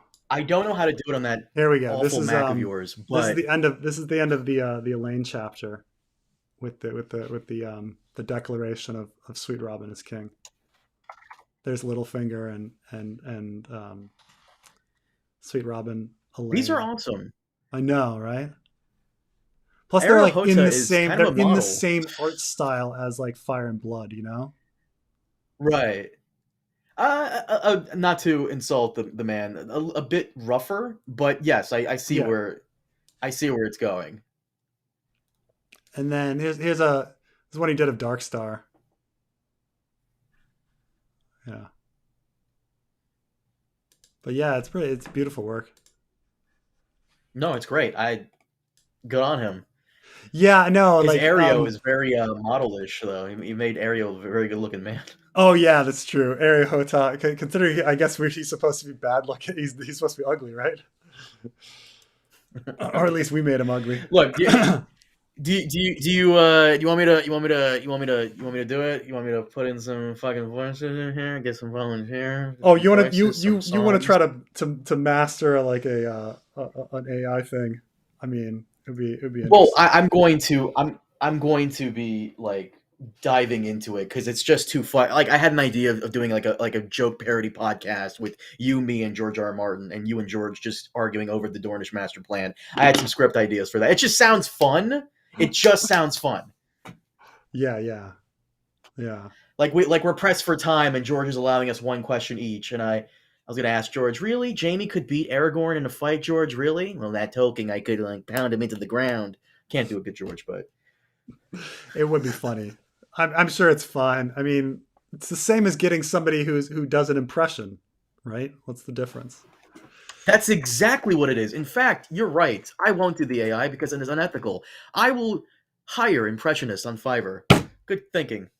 Yeah, I mean, yeah, what's the difference? I always ask these like ethical questions. Like, so you know, you go into some place and they're like no pictures, and I'm always like, or like pictures $1, and it's like, how are you like light is bouncing off your thing, and I'm just capturing the free light that's in the air. Um, like how am I taking something from you? Like, you know, there's like like conceptually like how does it really work? How can you say no picture? Like I'm just I'm just capturing light. I'm capturing light with my eye and making something on my brain too. Like what's the difference? Like ethically taught, you know, speaking, but you know, it's Hmm. I don't know. Every little situation is different. Predictions for Asha and the Battle of Ice. I think Asha is surviving for a long time. I think the Battle of Ice, I think, is, you know, she's there to be the point of view that views like the people falling into the lake. Um, I think it's a question. I think you know, I think she probably knows that Theon is not going to be burned and not going to be killed. And that Theon is going to be surviving, but it has to be hidden. You know, that information has to be hidden from the reader somehow. It's like she has to like observe. She has to observe like the the old man getting burned. You know, so I think that they're going to burn an old man. You know, on the island and have people like heading towards it and as like a beacon and she from afar it's going to look like Theon, but it's not Theon because Theon looks like an old man, you know. But I think that's what's going to happen. But I think, you know, Asha's going to survive. I think Stannis will win that part of the battle. I think then like the next step is what's a mystery, right? Does Stannis put his army on a fleet and the White Knife and like go around the north, conquer the Dreadfort quickly, or does he go to Winterfell and you know, try to take out Ramsay there and maybe die? I don't know. I don't know. So it's hard to say. It's hard to say. I mean, I guess that's the thing is like that was the other thing we talked about before about this, the burning of Shireen. Like if Stannis got in a boat on the White Knife, how fast is he gonna get to Castle Black? I think he could probably go fast. He could probably shorten his trip to 2 weeks. I think if he went by sea, maybe. But and when will we see Battle of Ice in the fanfic? Um, I don't think it's too far off. I there's a big question of whether or not I want to do Battle of Fire first. Um, and whether I want to go like get the Quentin chapter out of the way and deal with like George's um, previous previous stuff, or maybe no, maybe I could hop back and forth. I know that people have been bitching for so long um, that Me. about not being in the North and how they just want the North. They've been waiting for the North, and I've given them a freaking prologue and an Elaine and two Hota chapters and John Con and stuff like that, and Daenerys. So like, come on, get to the Preston, money. give So me the North. yeah, I know. You can give me the North. Just give me the North. Oh, by the way, in your idea about Stannis burning somebody and that being a beacon to lure them over the frozen lake, I'm assuming you mean he's going to be burning an old man, as in Arnulf Karstark? Yes. Okay. Yeah. Mm-hmm. Yeah. I think that's the way. I think that's. I mean, they they've just insinuated that for so long that Theon looks like an old man, and then you've got this old man that's also done something really bad. There's no reason that anyone would kill Theon. He's just so valuable. He's so valuable for a dozen reasons. There's no reason that they would kill they would kill Theon. Like he needs to be used to nullify the Kingsmoot. He needs to be used because he has knowledge of the Dreadfort. He needs to be used because he's loved by like a son by Dagmar Cleftjaw. And like there's just far too many reasons that to keep him alive. They need the Glover hostages back. All these things, right? Like, I don't know. It's just why would Stannis be stupid enough to kill Theon? I don't know, but we'll see. We'll see. Maybe I'm wrong. It's just such a silly thing.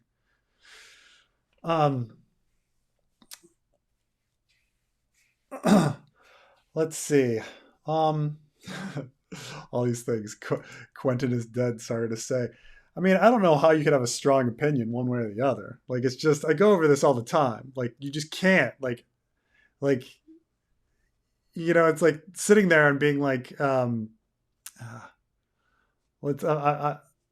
flipped a coin, and is it heads or tails? And you're like, dude, it's totally heads. You're an idiot for thinking it's tails. Like, what are you talking about? Like, it's a complete unknown.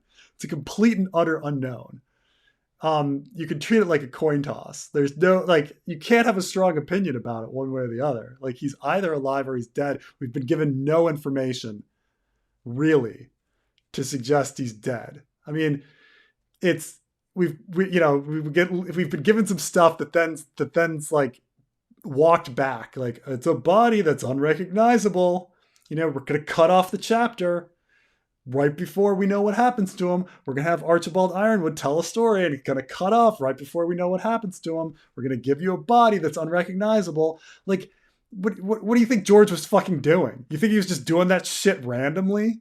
Do you think he was just like, yeah, why not? Unrecognizable body. I'm totally not considering the idea of a dead of Quentin coming back. Like, it's like any fucking like sitcom or any fucking like action show where they're like, we never found the body of the villain. Well, maybe the villain's coming back and maybe it's not, but clearly it was like it was left open intentionally. Like, clearly.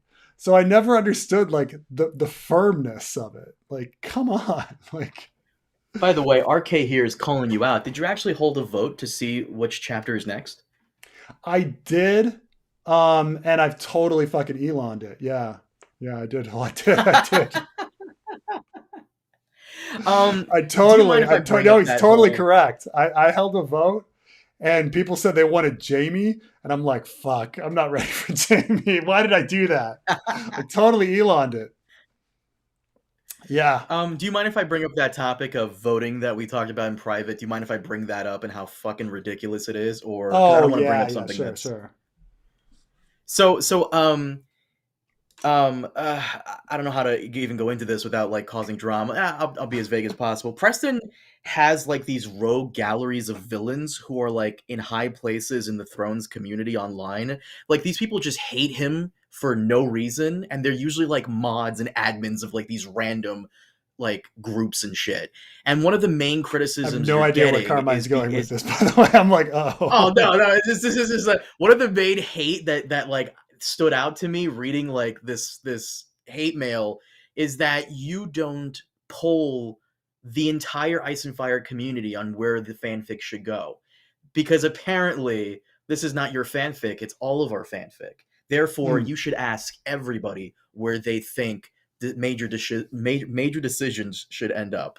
And we were discussing this privately and how fucking stupid that is. It's your project, it's your baby. Why would you let randos decide where it goes?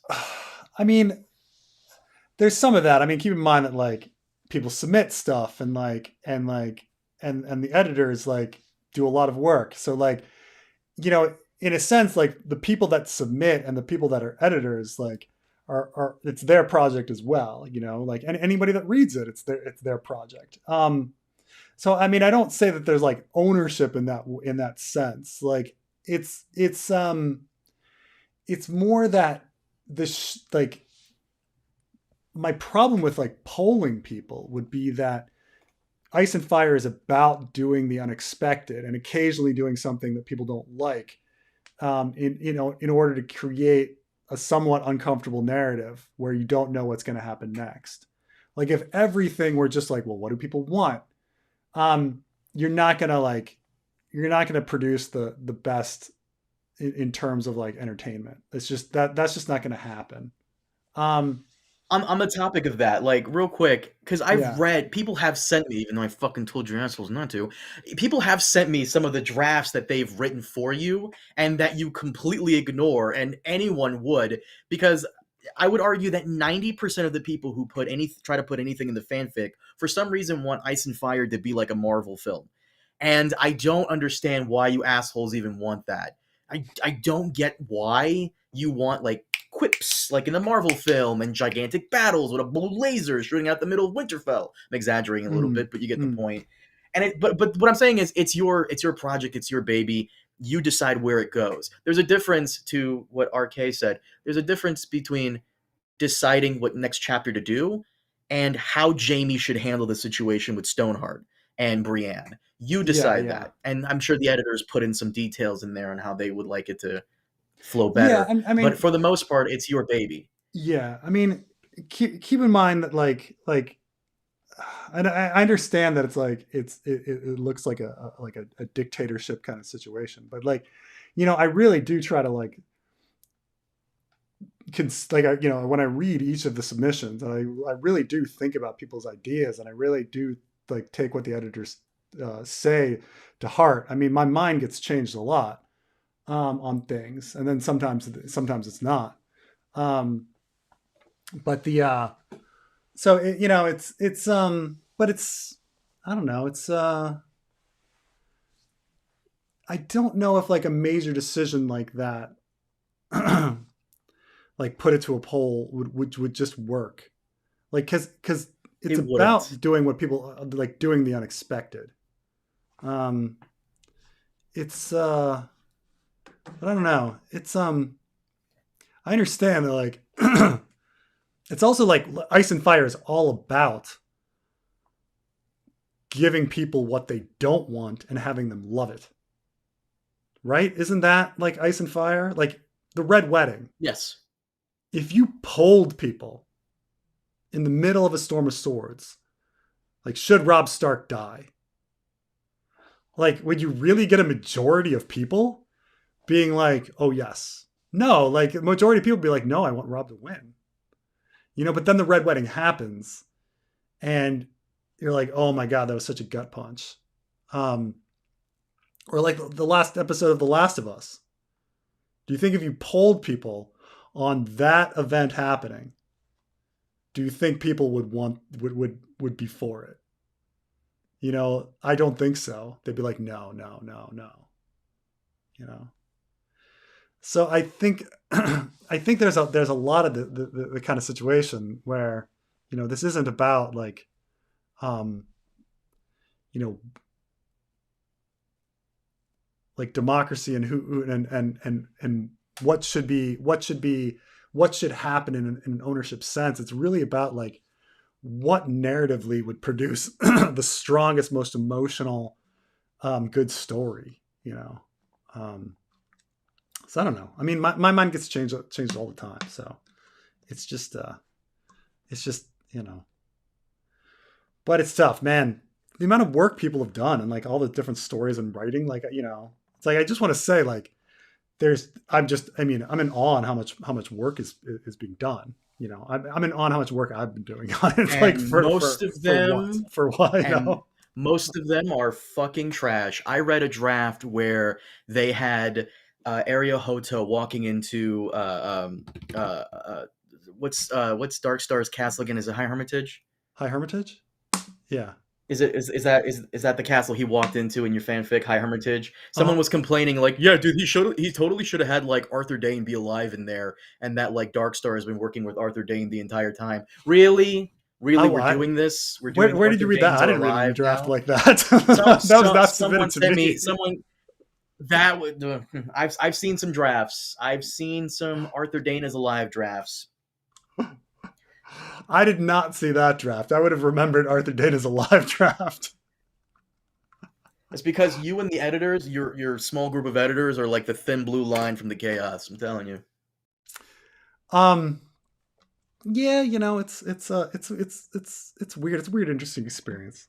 But I think in the end, like, when chapters come out, and I'm just like, I, like my favorite is the prologue, and I really love Elaine, and I just really love how they turned out and all of the work and that everybody did for that. I just like where it's going. Like if the chapters were crap, like maybe someone could say to me like, dude, this is all horrible. Like, Preston, you just got to stop. But I think people are pretty happy. If there's a winter season, will it snow in Dorne? This issue just came up, actually. I was talking with having a back and forth with one of my editors um, about winter in Dorne. And and I was thinking about it, whether or not like we would mention like, and I haven't decided yet. I'm still mulling it over, but like I used to live in Jordan, and when winter came in Jordan, the weird, interesting thing, not that it would rain too much, but there would be more dew in Jordan. And so the desert would bloom green because the morning dew would like add more water to the earth and there was more water.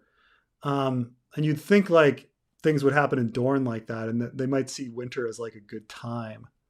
And how much, you want to go into like, how much would you want to go into the fact that like Dorne might like winter.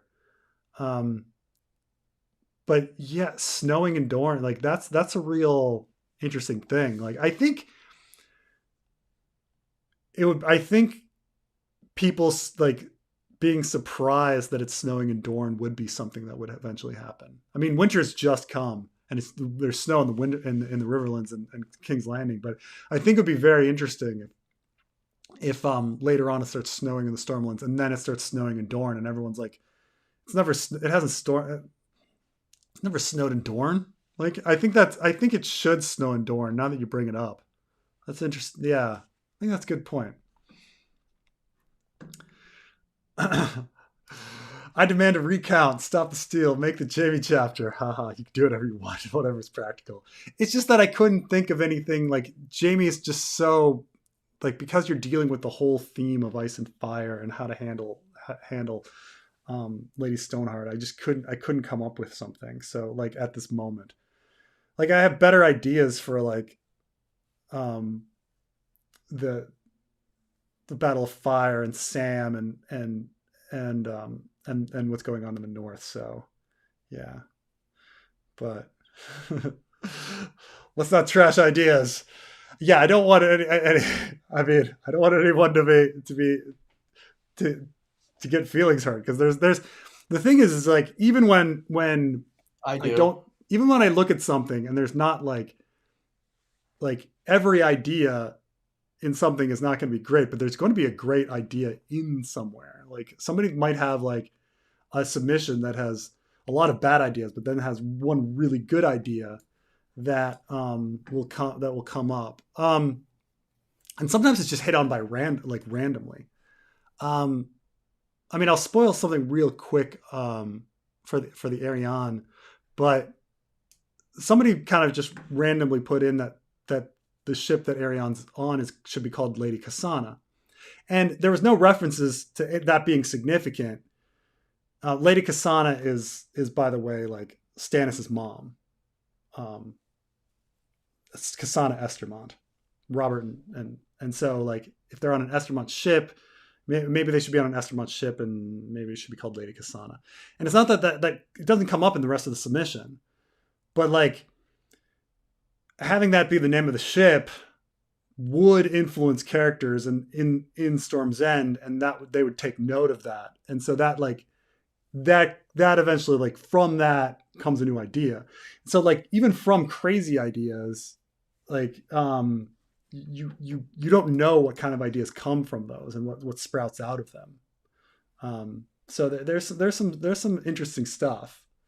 So it's like no ideas should really in the brainstorming phase should be trashed. But Mm. So you're telling me that you're completely okay with Arthur Dayne showing up at High Hermitage, and as Areo Hoto walks through the front door, he sees Arthur Dayne, and Arthur Dayne looks at Areo and says, "Now it ends," and draws his sword, and that's how the chapter ends. You're telling me that's good? Tell me that's good. Go ahead. I mean, Tell me that's good. I wouldn't go that way, but like you kind of just have, but you have these like ideas, like those from those come a lot of great ideas. Like how does one end like like a situation like that, like how, what is a good way to, you start asking yourself, well, even if you don't like something, you say, well, why don't I like that, and what would I like instead? Like all of these things, like you build off of those things and say like, well, why would you not like that? For instance, let's say these people that hate the idea of Quentin coming back, like why do they hate the idea of Quentin coming back? Like in what way would that make the story bad, but Jon Snow coming back would make the story good? What is it about the Quentin story and how things are presented that makes that unjustified, and Jon coming back being justified? Like what's the difference between Arya getting hit in the back of the head with an axe and then having her come back and being like, ha ha, fooled you, it was the blunt side of the axe, like fucking George, right? Like why is that okay but something else isn't? So these interesting questions come from like the from like exploring that sort of stuff.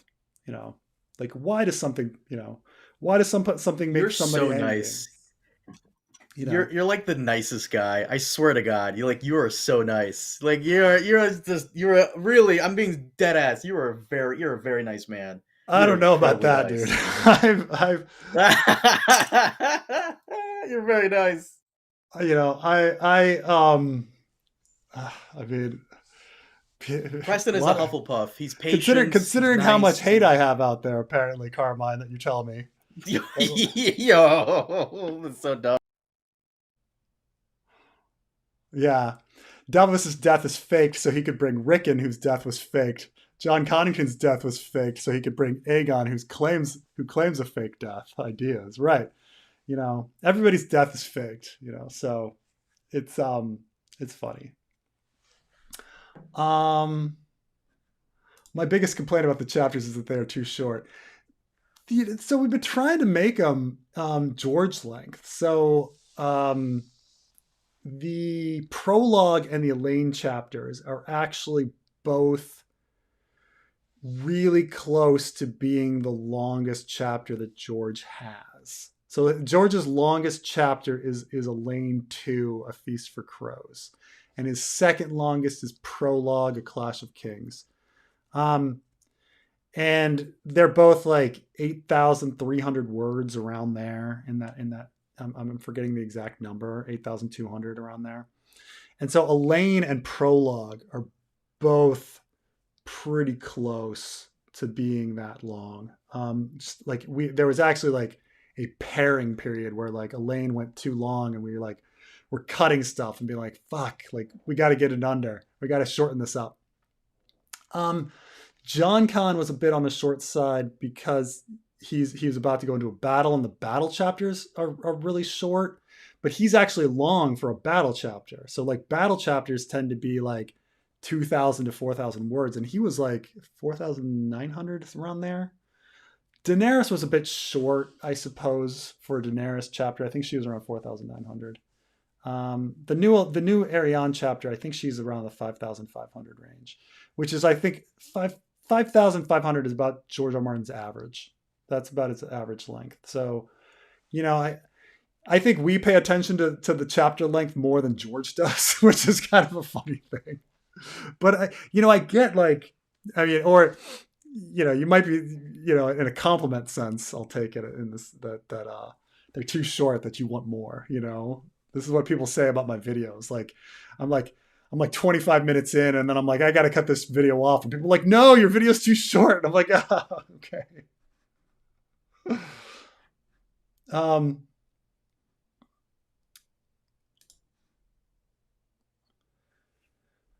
What is the true ideology of the Dornish, Rhaenyra? What are they scheming for besides dragon's blood? Are they socialists? Is Littlefinger their ally?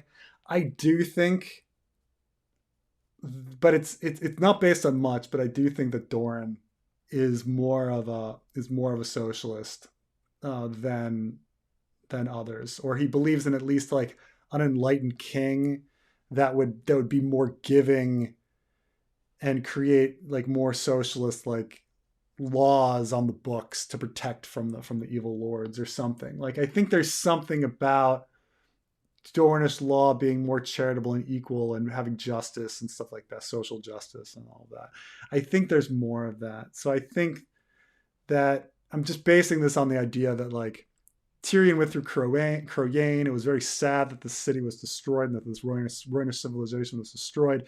Doran would have seen this, would feel sad, want to restore Dorne, and would want to kind of implement Dornish law and this kind of stuff. So, thank you, Agro Crag. I've been on here forever. Let's see. No, these streams are too short. I know, but Okay. yeah, but yeah, LRD point of view, when maybe for a Dream of Spring opening. Yeah, but it does seem like it's the only place that somewhat cares about the small folk and stuff like that. So, this is the thing. This is a really good point that Silver Scale makes. There are no bad first drafts. All first drafts are bad, but you can't edit an empty page. And this goes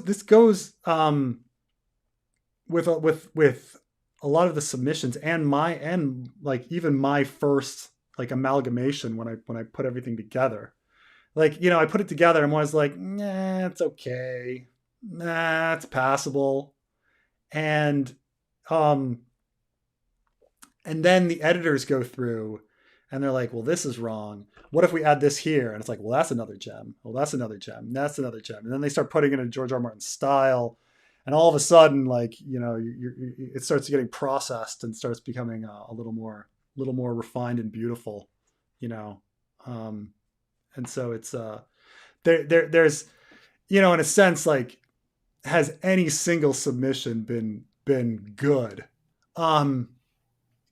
Like no single submission by itself, unedited, would I put forward and be like, oh, this is great. This is like our final product is always better because we've got editors and who look over things and give second opinions and shift stuff and stuff like that. So it's in that sense, like nothing we do is good on the first draft, and then finally I think they start getting really good after this team of people like works on it, and like all these ideas from different Actually, people are brought together.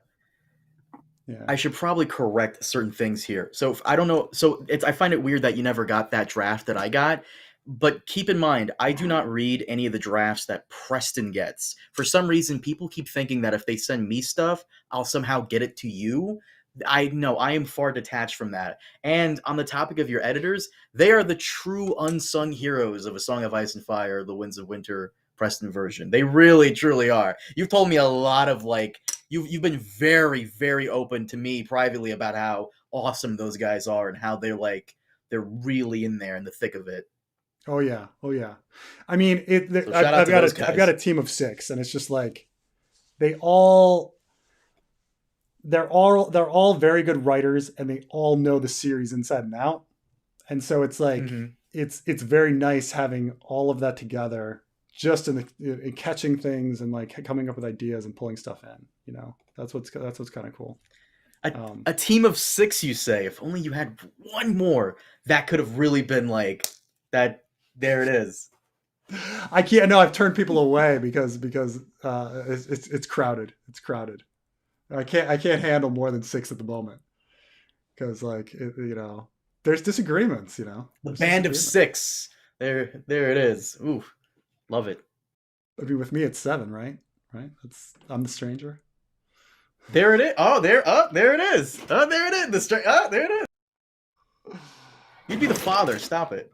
Oh my! I know. Table. You'd be the How father. close in the citadel? How close is the citadel to the morals of Dornos law?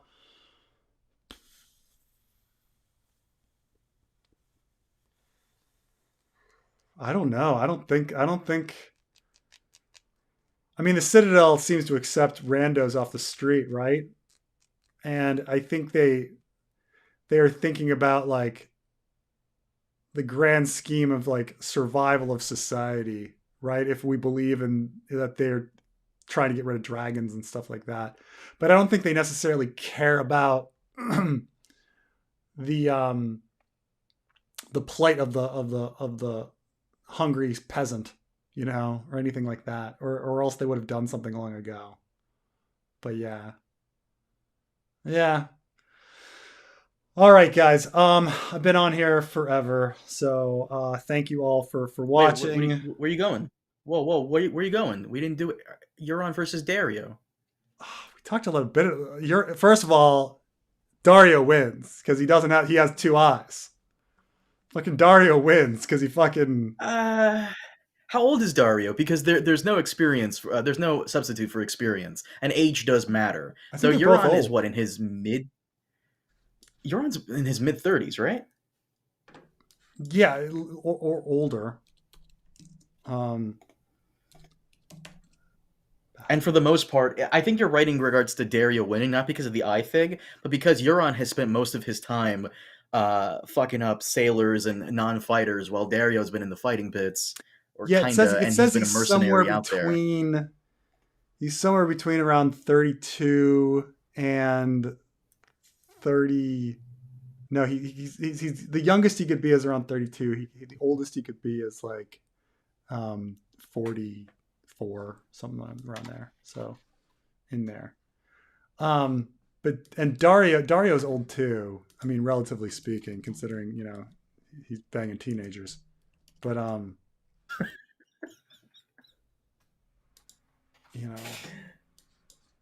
this is does he have anything on his age? He has smooth skin. He's had a lot of experience. We don't know how old he is. It's just never mentioned. Oh well, yeah, maybe he's a teenager. I don't know, but like, so it's perfectly fine that he's banging teenagers in the pooper, and the other thing he does.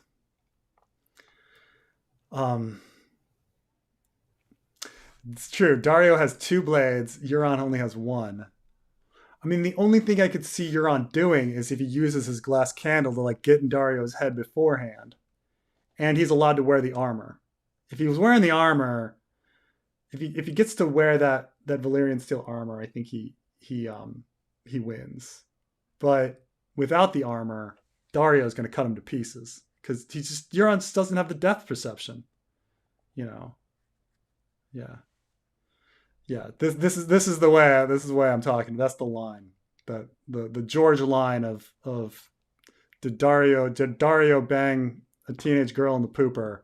The answer is yes, because of that line. Euron is the hot version of Elon Musk.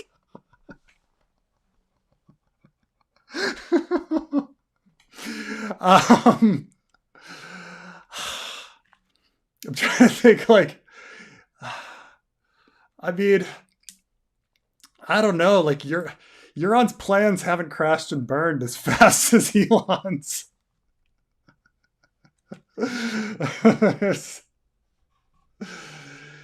It's like Superman versus Batman. It is kind of true that, like, can Batman, like, like on their own, like Daario is like Superman, like without any extra things, but like Euron has all these extra gadgets, right? He's got the armor and he's got the glass candle and stuff like that. I'm trying to think. They're both really reckless fighters, right?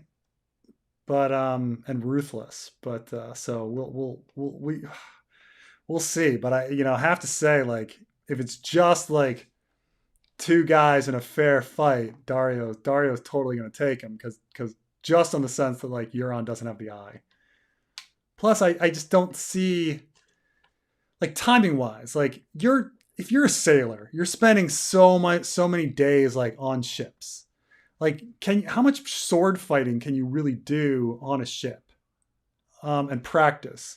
I'll grant that, like, on a ship with, like, the rocking back and forth, maybe Euron would take him because he's more used to that. While, like, Daario might not be as used to fighting on the deck of a ship. But, like, on, like, stable land in, like, a fighting pit or something, Daario's, like, has him down. The reason I say Euron, because we don't know how old Daario is, and there really is no substitute for experience, and with age come experience, and because Euron is, like, fairly older, he's been fighting longer, but at the end of the day, it is a toss-up because any asshole can get lucky. That's true. Any asshole can get lucky. I think the dad from Malcolm in the Middle once said, crazy beats big every time. There's a time where it's like, he's like, I told you boys, crazy beats big every time. Like, who's crazier? I guess Euron, you know? Elon was with the Murdochs at the Superbowl tonight. Man, Elon really loves having watching sporting events with the worst human beings possible, doesn't he? Jesus. Oh, that's right. He was with Kushner at the Superbowl at the World Cup. I forgot about that. Yeah. Mm-hmm. And a bunch of Saudi and Qatari kind of people that I mean, not kind of people. I actually looked into who specifically they were. They were not the certain investors. Some of them linked to the execution of that journalist in Saudi and stuff like that, and supporting of certain regimes and getting there, having, I don't know. It's all really, really weird and sketchy. A lot of the specific Saudi and Qataris that he was talking about try to keep a low profile on exactly what they do. It's really weird. Not to be conspiracy theory sounding, but yeah. Oh, seems like Elon needs money, apparently. That's an interesting idea. He probably doesn't have that much. A lot of these guys lack liquid assets. Like, their money is frozen. They'll be like, oh, this guy's a billionaire. He's got so much. And then they have to take out loans because, like, it's all frozen in stocks.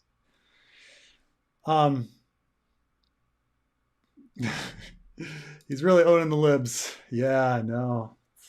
It's the greatest thing. Daario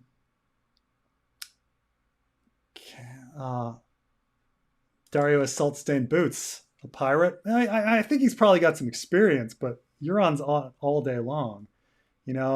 Months on end on ships, practicing. You think his Shade of the Evening addiction handicaps him in a fight? Maybe make him a little nuts, or give him a vision of the future. All right, last one, and then I'm off. Part of both books would be perfect to reveal post-apocalyptic sci-fi twist in this series. Will they be in a Shy in the fanfic? I don't think we'll visit a Shy, at least in person, but there might be something with like the memories of Melisandre or Glass Candle or something, or some flashback kind of thing. But I don't think anything like that. All right. This is funny. Is the Super Bowl like a tournament or just one game? It's just one game. I mean, they might as well just flip a coin. I mean, the thing about football is any single team can beat any other single team on any given day. So like, but Super Bowl is just the last game of the tournament. All right. I will talk to you guys later. Been on here. This is my longest stream ever. I was considering not even doing a stream today. Anyway, thank you, Carmine. I will talk to you guys next time.